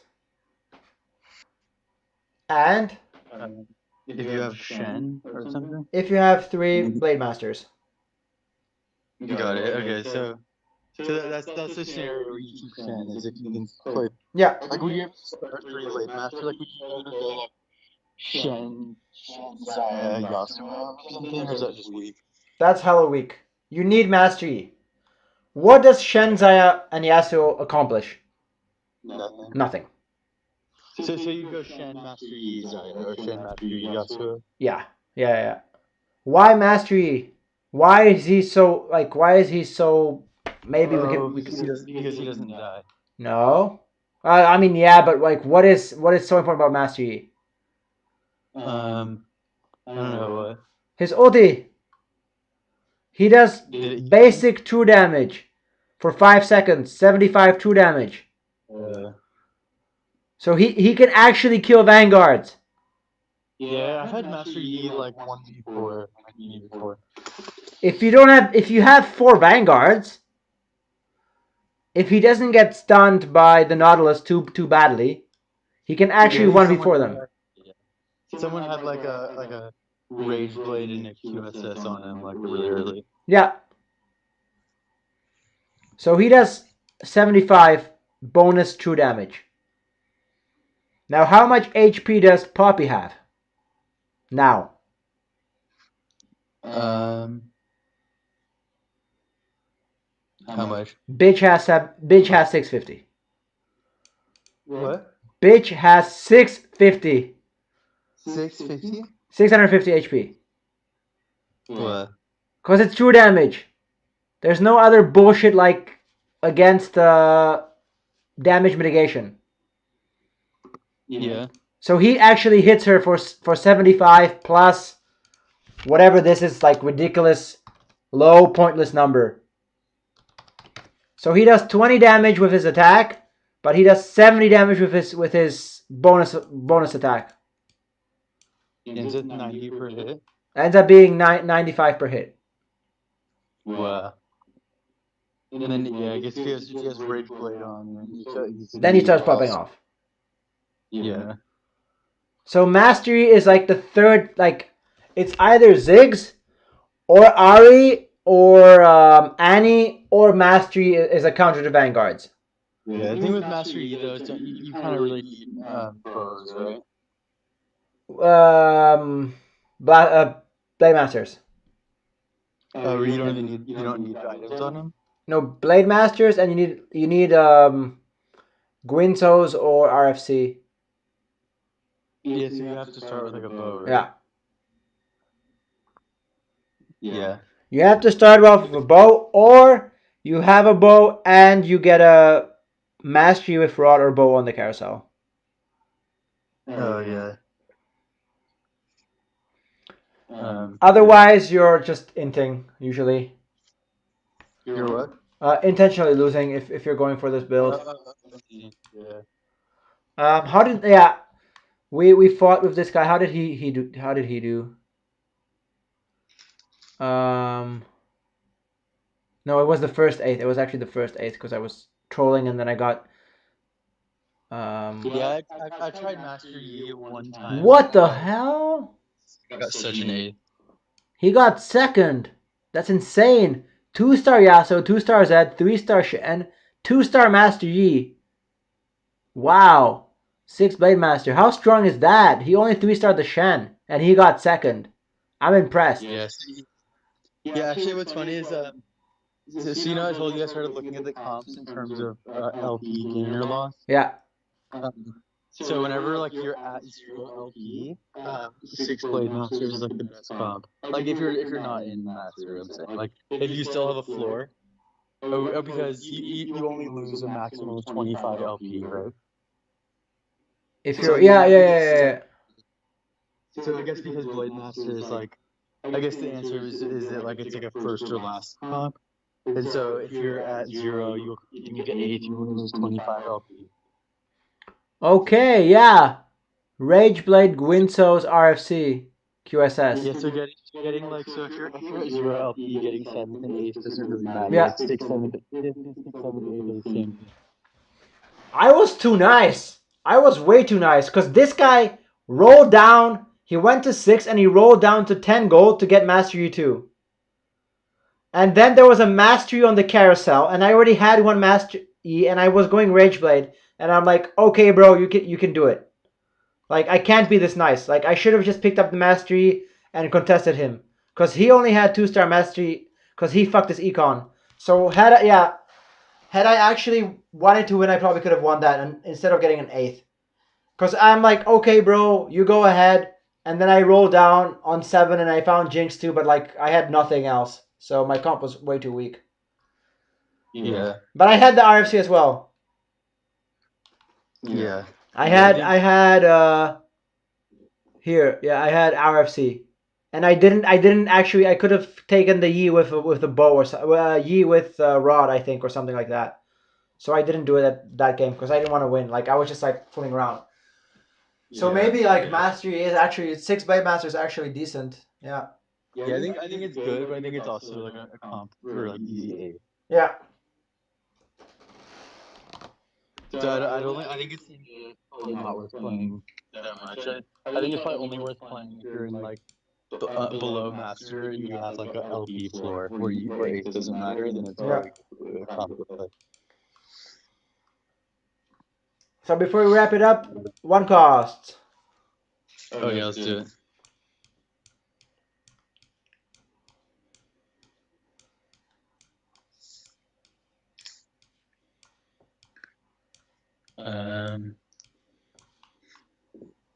Let's see. Okay, Leona, Poppy, S tier. Who's better? Poppy. Poppy doesn't need any synergy. Like, Poppy is stronger than Leona. So yeah. Yeah. Then I'm gonna go. Those are probably the only 2 S tier. Maybe Ziggs S tier. I'd say so. Zig's A tier. I would say so. Yeah. Okay, then that's probably the only S tiers, right? Yeah. And then A tier, maybe Malphite. Pass. Maybe Yeah. here, Okay. but I don't think he does enough. TF. TF, possibly, yeah. There's still something better. Caitlyn. I'd actually lower. I put her lower than TF, to be honest. Okay. Graves. Graves, yeah. So Caitlyn and TF are tough. Like TF does more useful damage often, while Caitlyn always kills a unit. So But they're also good together, I feel like, because Caitlyn and TF are good together. Yes, I agree. So then if you have like two Vanguards, Caitlyn TF, that's cool. yeah. Okay, let's see what else is. I'd say Fiora is definitely towards the bottom because she's purely situational, right? You either need. Yeah. I guess it's if you had either like a Master Yi or. Yeah. So basically, okay, we need to redo this. Okay. So S tier, A tier, B tier, C tier. So Everything else. You would put Nocturne like a little bit higher. yeah, Nocturne is probably the best. I've actually been playing. I think it's just because, like you're saying, it might elo people to position. But, Yeah. I think that Nocturne's pretty good early. Like I've Yeah. been playing like Nocturne plus Illaoi. I've been playing 2 battle passes. I don't know if it's really free, but So I think like this. Poppy Leona way ahead. Ziggs and Graves also amazing. Right? You want like if you can, Poppy, Leona, and Ziggs is the best start. If you have this. Poppy, Leona, and Graves is kind of okay, but Ziggs is even better because Ziggs can actually kill stuff. Then if you have Poppy, Leona, and a TF, possibly a Caitlyn is also decent. Poppy, Leona, Nocturne also good. Then if you don't have that, then actually you need the brawlers. And like this, like 2 brawlers and a Ziggs. Like you need frontline. So maybe it's even like this. Yeah. Because like if you don't have this, you need this. Yeah. Like in no world can you play Ziggs, Graves, Caitlyn, TF. Like it's so risky. Like Graves is gonna die and then everything else is gonna die. I guess you need either Vanguard brawlers or protectors, right? Yeah. Or like Shen and Graves, maybe. Yeah, that's an interesting one. It's like probably the weakest one, but it is something. Yeah. I guess I could work with an Ezreal. If you got an early Ezreal, you could play like Shen Graves Ezreal. Okay. Yeah. I still think you would die because you don't do enough damage to Vanguards. Like you still need something to kill Vanguards. That's the frustrating part now. Like everything revolves around either you running Vanguards or you killing Vanguards or you running. Like right now, Vanguard Sorcerer is probably the strongest comp you can do. So like Poppy, Zoe, Ari. Okay, Poppy, Zoe, Ari, and Leona. Yes, please sign me up. Yeah. You have Sorcerer, you have Star Guardian, you have Vanguard. That's like, that is a S tier start.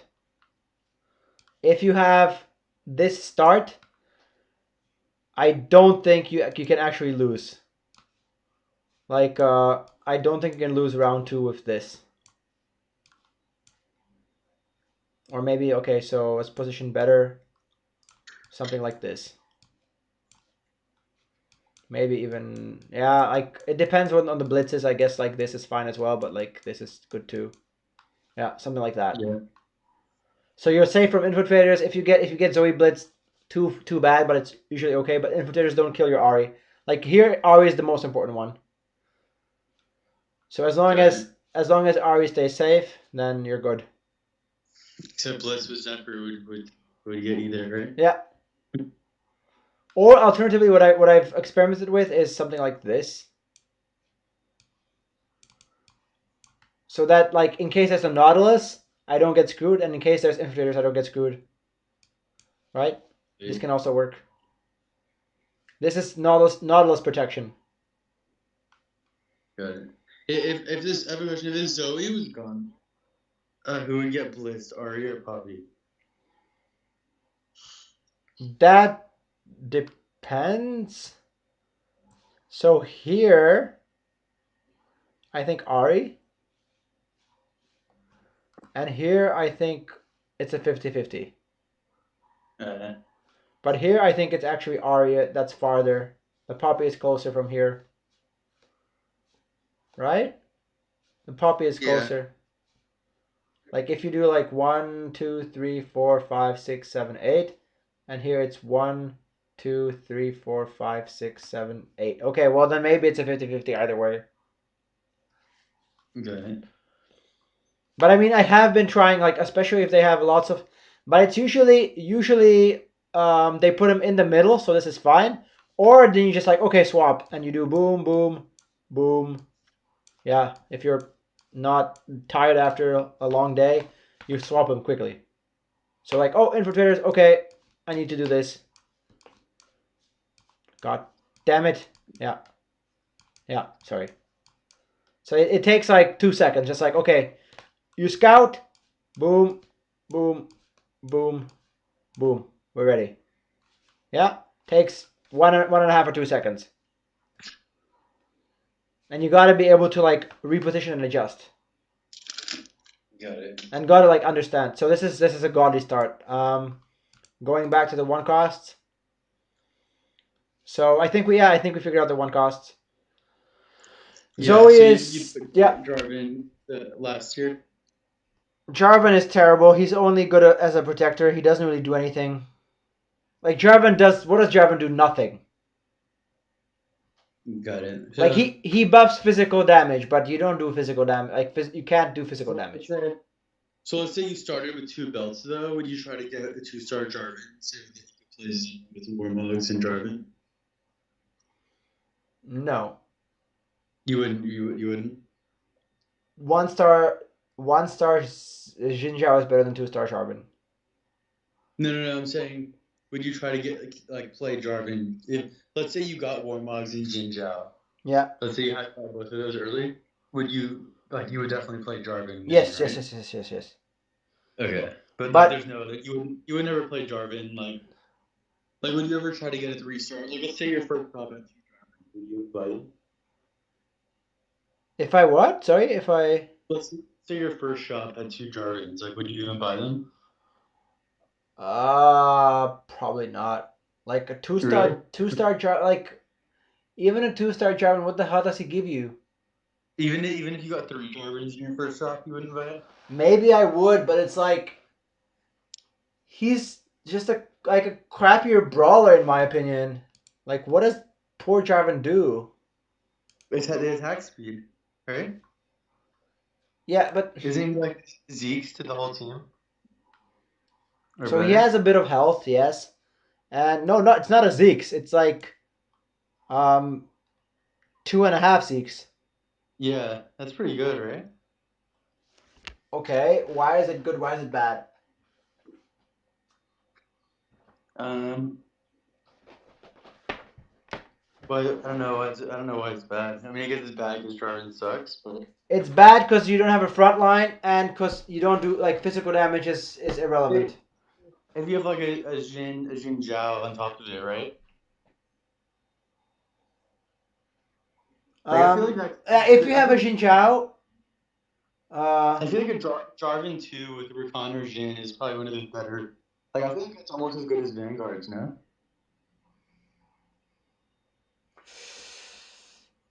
If you have the Xin Zhao, it's Xin Zhao with Warmogs is better than Vanguards because it can take care of Vanguards.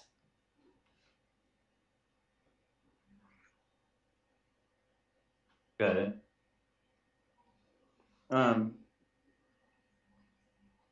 Cool. So what do you think we're starting item? Do you think is it rod or is it belt? I'm gonna try belt more because I think it's completely undervalued and contested. Got it. But yeah, yeah, I guess rod does still have its advantages though. Like if you got an early master D, Yeah, I think rod is higher value, but I think belt is more fun. Like belt yeah, is, true. I think belt like there's nothing you don't want with belt. Even with rod though, even if you got rod and sword, like potentially make a gun blade. Yeah, okay. I feel like rod, yeah, it's definitely rod or belt. I feel. But gunblade is terrible. You don't want gunblade early. Yeah. So gunblade, no. Gunblade J. Locket, no. Like locket, you don't want early. Yeah. Um, and jeweled gauntlet, Yeah, you I don't guess want either. So like I guess rage, you want rageblade, ionic spark, Morello, Ludens, or hat. While with belt, Zeke's is you can use Zeke's, you can use this, you can use this, you can use this, you can use that, you can use everything. Yeah, true. Yeah, that's a good point. There is no like looking at this, there's nothing you wouldn't want to build with a belt. Yeah, that's true. And I think going belt first is the most flexible ever because based on your items and on your champions that you get in the shop, you build something. And if you build like a Warmogs or a Redemption or a ZZ Rod, you're still not committing to any comp. Like you can still pivot into anything at all, like completely every comp. So it leaves your options open the most. Yeah, that's so true. Because if you, yeah, cause I guess the way to think of, like, I like to think about what to start with is like, if you had double of every item, right? What would you be the most pissed about? If you get what? Double? Sorry? Double. Yeah, like that's kind of how I like to think of like the starting items. Like if you got two of them, what would you do? Yeah, if you get two belts, you laugh. Because it's like, okay, Deathblade, it's weak. Actually, Deathblade is weak now. RFC, cool. Bramble is amazing. Dragon's Claw, please kill me now. Rabadon's kind of niche. Blue buff, less niche than Rabadon's, but still not that amazing. Warmog's probably the best. Warmogs, I guess Warmogs after Bramble, but like Warmogs maybe even before Bramble. It's a tie between Warmogs and Bramble. And Thieves Gloves, it's kind of good, but kind of a waste of gloves in my opinion. Yeah, I think Trap Claw is one of the most underrated items. Trap As Claw is well. actually kind of offensive early. Yeah, that's not a completely bad idea. Yeah. Yeah, I think I think glove is also not the worst item to start with, but I think that it's contested as well. Like belt is uncontested. So I'm gonna go belt or rod or tier. That's my tier list now. Really, I feel like I would go belt, rod, and then bow or sword,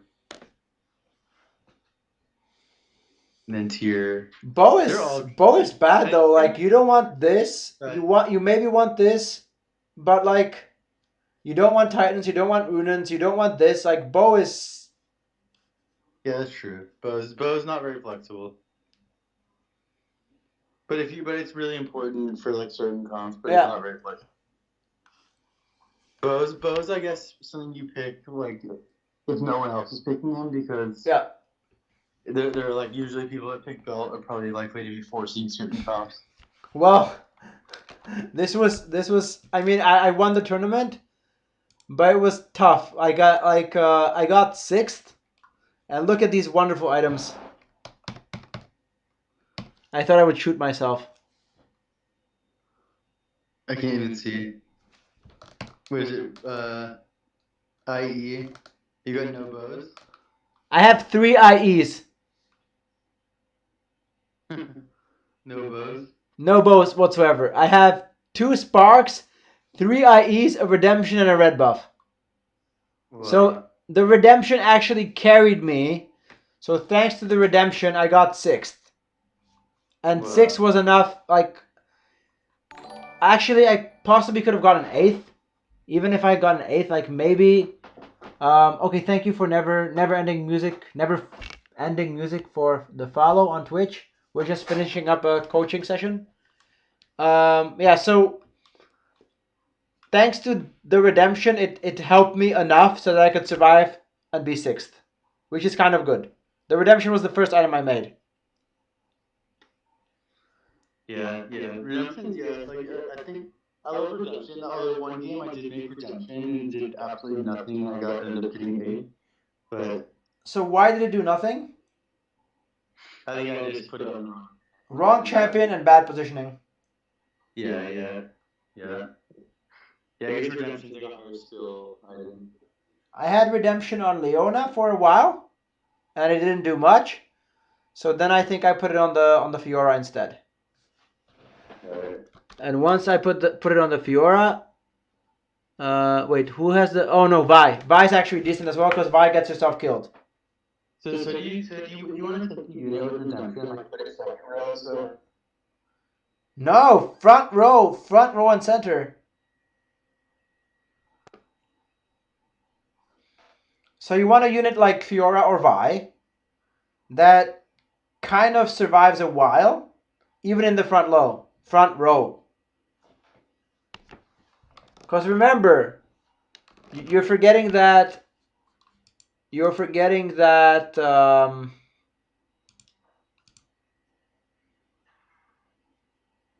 Where's Miss Fiora? You're forgetting that she has a built-in delay, right? So she will not die for another 1.5 seconds.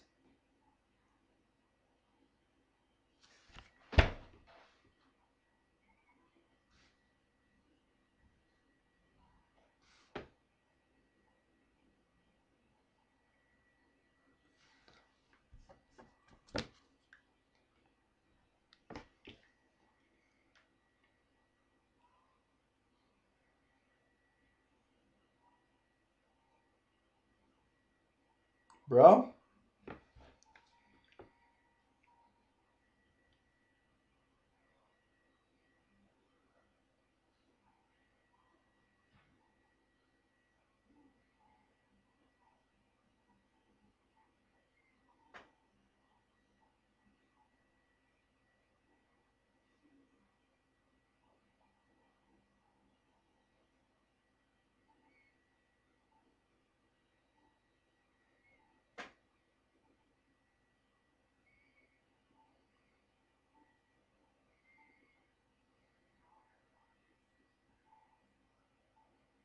Dylan?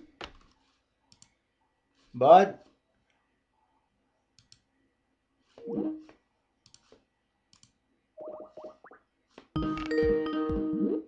hello? Yeah, I couldn't hear it all, so that's why I ended the call and tried to go again. Yeah, my internet keeps fucking up. So yeah, I'm saying Fiora is good because she takes time to die and then she can revive. Okay, got it. Yeah. Sweet. Let's see. Any other early game things that you're doing? Or I guess what about with real quick last thing for this session, like with the belt items, like let's say you had like each of the belt items, what scenario would you prioritize? Like red buff, you're obviously going blaster. Morello, you said Nico. Or like who else? Okay. TL. So Zeke's, like out of these, how yeah, let's rank them. So what is the best one in your opinion? Probably Morello. Or actually or Trap Claw. I think they're extremely niche. Really? What do you need? Warmogs? I think Warmogs is quite easy to use. right? Yeah. All you need is Jinzhao or Vanguard. Redemption is good too. ZZ Rod is kind of like a redemption, especially if you have a 2-star unit. And then Morelos, you need someone to actually be able to spread it, So it's like, which is not that easy in the early game. so who would be the candidates for it? Nico, Rumble. Nico spreads it, Rumble spreads it, but that's not early game. We're looking at this. Yeah. Who spreads it here? I Ari, don't. Ari, little bit. Rakan. Rakan, yeah. So Ari Rakan. And then here it's Graves, TF. That's it? Zoe or no? No. No, she only did one Yeah. year, right? Yeah, so Graves and TF. That's it? Well, who else? Yeah, so it's literally only 4, 1 and 2 costs. Graves, TF. Ari, Rakan. And then there's like a Nico. Yeah, okay. So, And Rumble, but like, yeah. Cassiopeia. And Cassiopeia without blue buff, I'm not sure if it's that good. Oh, really? Well, it takes a while. Maybe like I would say without blue buff, it's not that great on Cassiopeia, but maybe I'm wrong. You know, you're right. You know, actually, I think there's been a couple times where I forced Vanguard mistakes and not gotten any tiers. I think that if you don't get tiers, there's no point in even trying. I think that's a good point. Because she has 25 mana, so Yeah. if you have if you have blue buff, she needs to attack once and then she ultis, so she can spread Morelos. If you don't have blue buff, sorry. That's why I think Luden's is really good because she casts immediately. Luden's plus blue buff. Yeah. Well, blue buff means she casts immediately anyway. Yeah, sure, you're right. Blue buff is 30 and then 20. Yeah, Luden's not good. So Luden's does additional damage. It's good. It's okay. Yeah. But it doesn't do much later on. So you need blue buff and then Morelos. That's why Morelos are. I don't think Morelos is that amazing. I would value red buff higher than Morelos.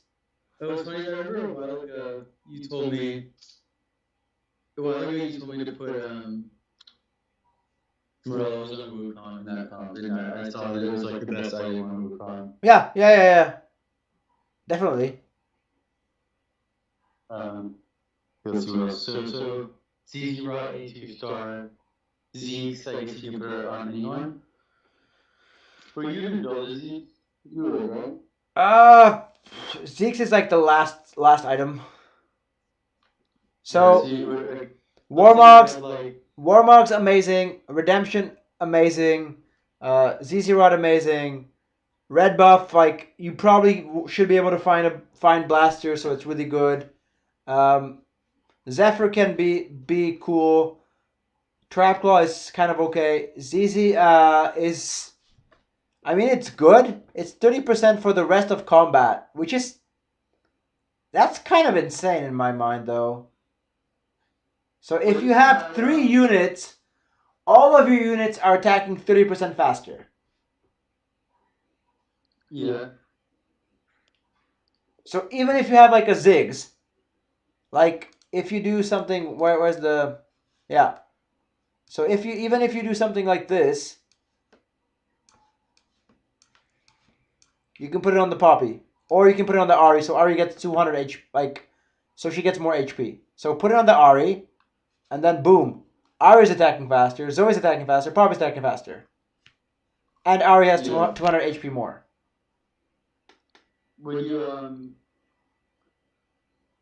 so if you had sword, cloak, and belt, would you build Zephyr or Zeke's? Zeke's. Okay. So Zephyr's the last choice. I guess then, because I think it depends what I have. Like but I think Zeke's is always, like, you can always use Zeke's. Yeah. And like, it's 30% for the rest of combat. And if combat lasts 20 seconds, it's insane. Like, the amount of ultis, the amount of extra ultis you get is really insane. Yeah. Like, if you look at Sweet Ari, Zeke has to be the most underrated item. like, especially since it got reworked, it was 15 for 5. 15 for 5 is stupid. 30 for 3 is much smarter. If you remember the like Zeke's in 10-9, I think. I don't think I played when I was 2 for 5. I'm pretty sure you did. I'm pretty sure you did. Oh, did it? It's like 2 patches ago change. It's not like a long time ago. Maybe you weren't aware of it, but like, yeah. So look at like Ari has 60 mana and she has 75 attack speed. So like, then she attacks once per second. So every 6 seconds she can ulti. Right? That's pretty cool. Yeah. And her ulti is like insane. 175, which is like 130, 140, and then 175 on the way back. Because it's 2 damage on the way back. Yeah. So I think I don't think I can copy. Oh, I can. Oh my god. Here we go. I can share, copy, copied, boom. How do I boom? There we go. So we have 1 costs. And please tell me if it's correct. Let's see. Does it actually show you or not? Yeah. Nice. 2 costs.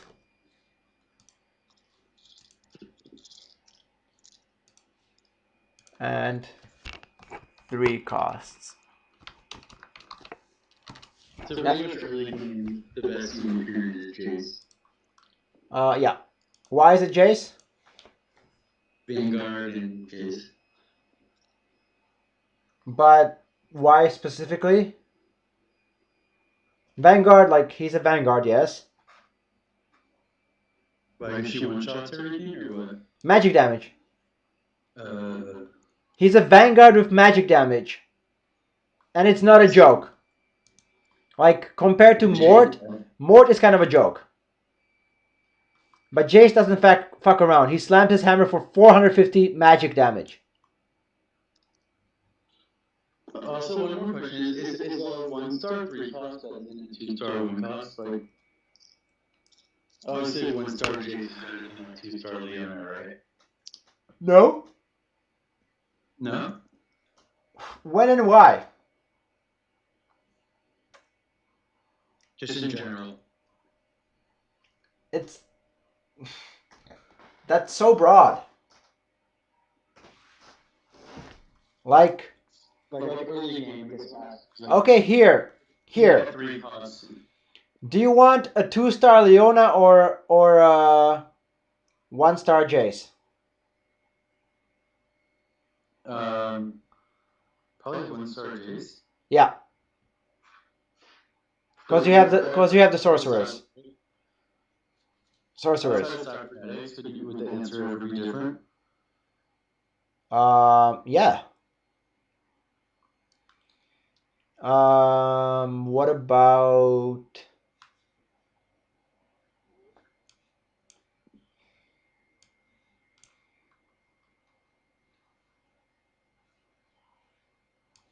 What about here? I would still think Jace, no? Fine. There you go. Are you saying because you don't need damage? Yeah. If you have red buff, for example, 2-star Leona is better because you don't need more damage. Okay. So it's like, if you're playing 4 Vanguards, if you're playing 2 Vanguard, 2 Mystic, if you're like, most of the time, Jace is better. But, because he does damage. But, if you have a lot of damage, then Leona is better because she tanks more damage. So in something like this,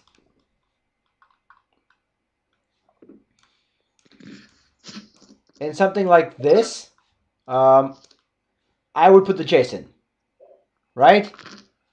Because like, what the hell is 2-star Leona gonna do? Like, this is just a joke, right? This is a joke, right? This is a joke. If you do this, then you can actually kill something, maybe, hopefully. He has 80 mana, yeah. What about like when you play Caitlyn 2 or Vayne 1? Or does it also depend? Probably Vayne 1, but it does depend. Okay, yeah, I guess I was asking, like, obviously there's no exact answer, just in general, like early game, do you play 3 costs over 2-star 1? I would say 2-star 1 costs are on par with 4 costs. Oh, really? Okay. Yeah, I would play a Jinx over 2-star Graves, for example. Got it. But maybe not even that. Like, there are situations where 2-star Graves is better than Jinx. If you need frontline, like if you're playing Blaster Brawler and you have like a red buff on Lucian, then Graves is probably better. Like, it depends how, like, you can't obviously have Jinx when you have 4 units, but like, if you had 4 units, I think Graves would be better there than Jinx because you need more frontline. So it's like, the whole concept is frontline and backline. That's the key concept. Damage and soaking up damage. Got it. And if, like, I guess you never played, you said you haven't played League or Dota. I played League of Legends. Okay, I think it's the same in League as in Dota. In Dota, a lot of people, when you play like lower elo, they just want to play carry. So there's a team of 5 carries. So the way that works is the carries always get annihilated because 5 carries don't have any front line. While if the other team has a proper team of 5 units, like maybe 1 carry, 1 kind of carry, 1 or 2 utility, and 1 tank, then it's perfect. I think it's the same in League. You need a tank, you need like 1 or 2 carries, and maybe some utility. And that's exactly the way you want to build your TFT comp. Carry, tank, utility. The unit I always played in League that I think they should add to TFT. Oh, Amumu was in the last set, yeah. Oh, was he? Yeah. What ability did he have? Basically, who's the Gangplank? Except it was a stun, and not that much damage. Yeah, you should add the one that's like the reverse blitzcrank, where like he like, I don't know, 6 out of ton or whatever, and like pretty much just like a reverse blitz, or blitz like hooks a unit, but blitz goes to the unit instead of the unit. Okay. So Amumu just had a massive stun, like half a board stun. Yeah, like that was my favorite game. Yeah. Bro, any last questions? It's getting extremely late, so. Yeah, no, that's it. Yeah, this is actually super. Wait, have I shared the third one? I have, right? Yeah, you have. No, I haven't. I have 3 costs, 1 cost, 2 cost, 3 cost. Yeah. Yeah. So if you wanna chill, the tournament is here. You can find it on my Twitch. Apparently, I cannot have more than 12 hours on YouTube. So YouTube cut me off after 12 hours. I streamed for 14 and a half yesterday, so What do you guys do? You have to pay or what? I don't know. Like maybe YouTube just doesn't want videos that are longer than 12 hours. Oh, that's a. So I'm just like I looked at the video. It's like it cut me off after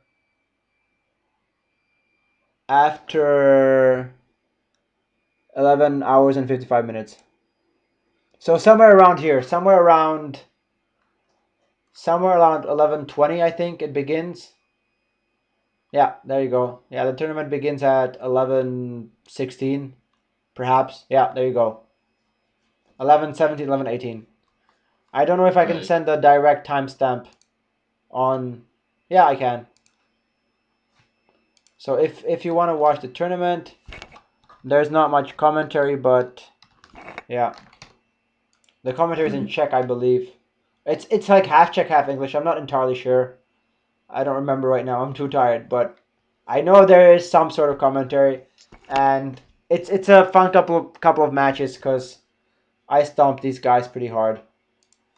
Oh hell yeah! I'm gonna check this out. Sounds cool. Because it's like, and the really funny thing is, they actually, as you can see, like there's a master player, there's diamond players, and there's like a gold player, and yeah, they're mostly diamond. Like you see diamond 4, diamond 1, diamond 2, diamond 3, yeah, and a master player. And this guy is also master, and I don't know about this guy. Yeah. So, yeah. So it was kind of fun, and they were like, they were a bit confused, like, because for some reason they rolled a bit, like they rolled a lot more than they should have, which meant that they were really strong on on stage 3, but then they fell off. That's why they were so pissed that I ended up winning with like 20, 30, 40 HP. Because I preserved my economy. So I think that's kind of, you basically see me playing with people around your elo, if you watch this. Okay, sweet. Yeah, so I think that'll be useful for you. So And I should aspire to be playing. yeah, if you have some questions afterwards, go ahead and ask. I'll be available as always on Skype, and I'll be streaming probably like half the day tomorrow. So you're welcome to pop by whenever you're awake. For sure, I'll be sure to follow you on Twitch as well. Yeah, cool. So I hope it was a fruitful session for you. And yeah, it was. That was super helpful. Yeah, because I want to get really good at the early game. That's like my main. Like sometimes you just get unlucky and you don't get anything. Like it happens. Yeah. Well, like if you had like a computer playing who was like a perfect player, don't you think they could win straight every single game? No. No? Really? Well, I mean, once you get to Grandmaster and beyond, you basically have people who do perfect shit. Yeah, sure. Right? Like, okay. I mean, obviously, I'm far from perfect, but like, I do the best I can. But then there's like some people like high roll and they get a 2-star 2 cost. Like, what can you do against that? Yeah, that's true. Yeah. You can't beat a 2-star 2 cost. Like, yeah, look at this. Like, this is a perfect start for me. So yes, I get extremely lucky. Yeah, I've had way too many games where I die at 50 gold. I just want to stop lose streaking. Yeah, I think I need to lose streak less. Yeah. So here I get a little bit upset that I wanted to buy everything, but I couldn't. So I had to sell the Fiora, and then I get the redemption. So I'm like, okay, I have a redemption, why not? And I have my Vanguards ready. And you can see my stream make fun of me that I'm playing Vanguards at some point. Yeah.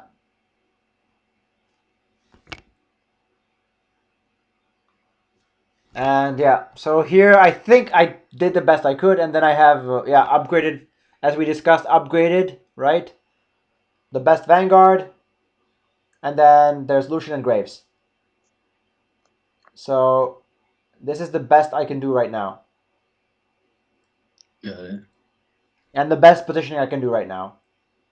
So it's like I'm doing the best whatever I can do, and I'm even building like a shitty Runans and a redemption because it's a tournament and I want to win as much as I can. Got it. But then look at this. What the fuck can I do? I don't have enough gold to level up, and I cannot beat a red buff. Like, tell me where was the mistake? Yeah, there wasn't. I don't think I really don't think I made a mistake. But there's just like I just can't beat this. He's level 4. I couldn't go to level 4 because I just can't afford to go to level 4. I have like good positioning on Lucian. I have good timing of the Leona dying. Like everything is going as well as it could be. But I can't beat his Lucian. And it's close.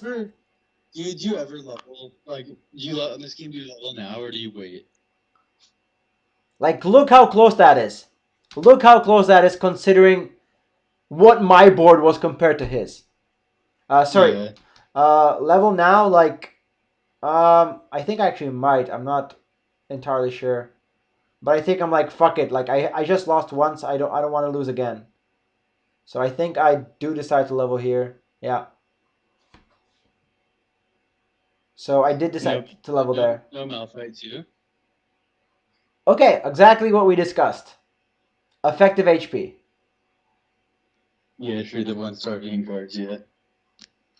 The 1-star Vanguards are stronger. That's kind of sad. They need to nerf Vanguards. Yeah, they need to nerf Vanguards, definitely.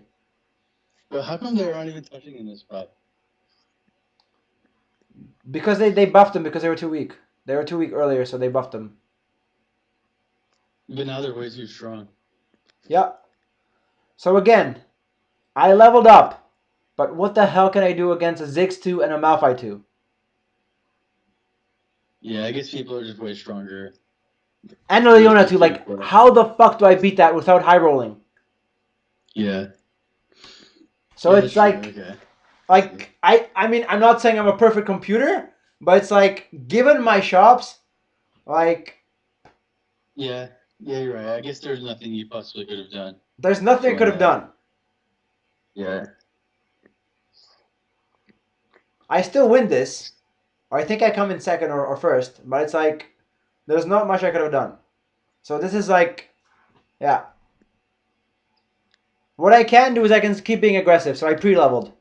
I'm like, okay, fuck it. Like, I'm going to keep losing, but I'm going to pre-level and hopefully I'll find a 5 cost. And then I finally meet someone who I don't lose to. Because I have a decent redemption. And yeah, it's finally looking good. Yeah, how come you built the runes? You don't think runes is kind of worthless, really? It's fairly worthless, but I just wanted to slam something. Okay. Like I just want to slam whatever the fuck I can. Because in tournaments you want to get top 4, is that the idea? Yeah, you need top 4 to like here. It's not about LP; it's just about top 4. Okay, got it. Like here, like top, like there's quarterfinals and semifinals, and in quarters and semis you just want top 4. It doesn't matter. Like the score doesn't matter at all. So here, it's kind of a dumb system, right? It is kind of dumb, but like you play according to the system. So once there's 4 people left, you can finish the game? Yeah, there is a guy who just forfeits once he gets 4th. Or surrenders. Really? Yeah. He doesn't want to waste his time. That's awesome. Yeah. So, yeah, have fun watching this. And I'll talk to you soon. Alright, hell yeah. Thanks again so much. This was welcome. Take care. I'll get the game recorded for next time. Yeah. It was fun too. Bye-bye. And bye everyone else watching. Hope you had fun and learned something too.